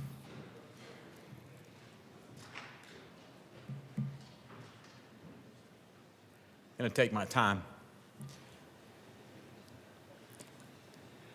Most people beyond these walls don't realize how very human this job is. We get in spirited debates. We really fall in love with one another. I've got friends in this place that I've had types of arguments with that you can't have with family, said things that you can't say to other people. And sometimes we do it in front of people and on a microphone and on TV. Last night for me was one of those evenings. While I was presenting bills in judiciary, I got called in the hallway from an upset sister to tell me that my closest friend had died in a car wreck. And what I had to do that night was still my job. And sometimes that's irreconcilable when we're dealing with what we have as a responsibility in this building, but also the engagement. I've got it. Thank you, sir. I expected this. The bill that we just discussed is the reason that I decided that it's important to share this privilege. Brett Moon was 19 years old in Birmingham, Alabama, shortly after I moved there after Hurricane Katrina. Now, at that point in time, I traveled a lot, and I was at home a lot, and I don't even know where this little snot came from. I was, 25, 26 years old at the time, unusual pairing for some 19-year-old kid to pop around. And he immediately became like a little brother to me. And shortly after we became acquainted, he was diagnosed with cancer. We had a lot of life together. There became a moment in time where he was sleeping on the couch at my place pretty routinely, staying there when I was not there, going through treatments for cancer. And he hid every moment of it from his parents because he was gay. They couldn't confront it. They couldn't stand it. They couldn't have it. Not in my house. He had an event in the middle of the night, and I just awakened in my room in the middle of the night, like 3 o'clock in the morning, just wide awake, like something's not right. And I go and I find Brett blue. Had to perform CPR. We end up at the hospital, and I had to make a call to his parents and say, I need you to come to the hospital. Your son's probably going to die. And I will never forget sitting with his mom saying, he's hidden this from you.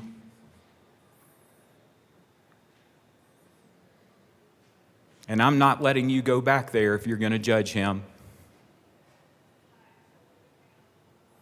Like, this is it. This is the moment. You have to choose. You have to choose whether he is okay exactly the way he is, or you get no more. Representative Clifford, you have 1 minute remaining. We became a very close family, the whole family. His parents woke up that day. They loved him exactly the way he is. He was one of the most beautiful people we've ever met. I'm proud to have been his friend. I'm proud to have been able to stand for him when his parents had been misguided. They loved him They were just misguided. And I am so glad to be able to share him today, and so sad that we lost him last night. Thank you.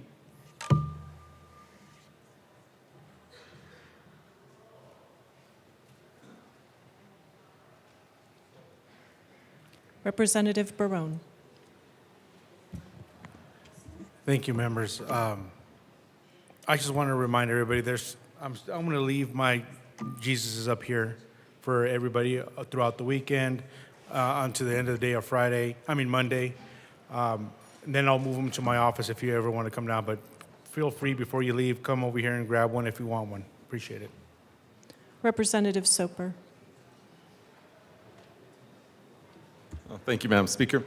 I've been granted permission by the Minority Leader and the Majority Leader to be excused on Friday, April 10th. So approved. Representative Woodrow.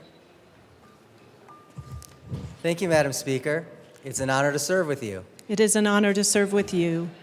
Thanks. All right, folks. House Finance will be meeting at 1 p.m. I know it seems a little late, but we'll be meeting 1 p.m. and 1:12 to hear one bill, 1224. See you then.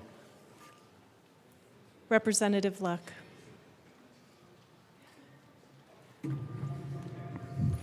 Thank you, Madam Speaker. I anticipate that the Majority Leader will be coming up here shortly, if my experience tells me anything, to announce that we will not see each other this Friday. And so I'm going to take this opportunity to give my Friday farewell. It's that time of session where conversations get hard, emotions run high, offenses grow deep.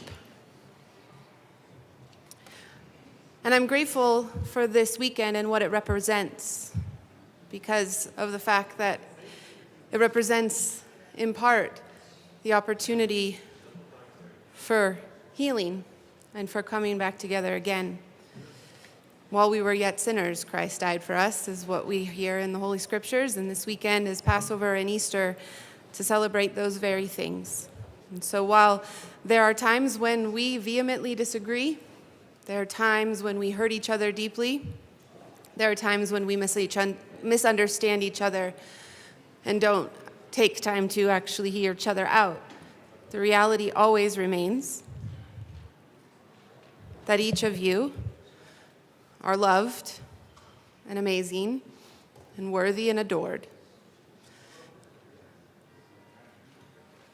And while sometimes space is good, so I'm grateful for 3 days, the reality also is that I look forward to seeing you again on Monday.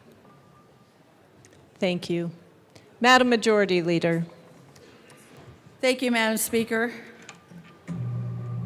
Because we did so well this week and we did so well today, I move to lay over the balance of the calendar till Monday, officially, April 6, 2026. Seeing a lot of enthusiasm and no objection, we will lay over the balance of the calendar until Monday, April 6th.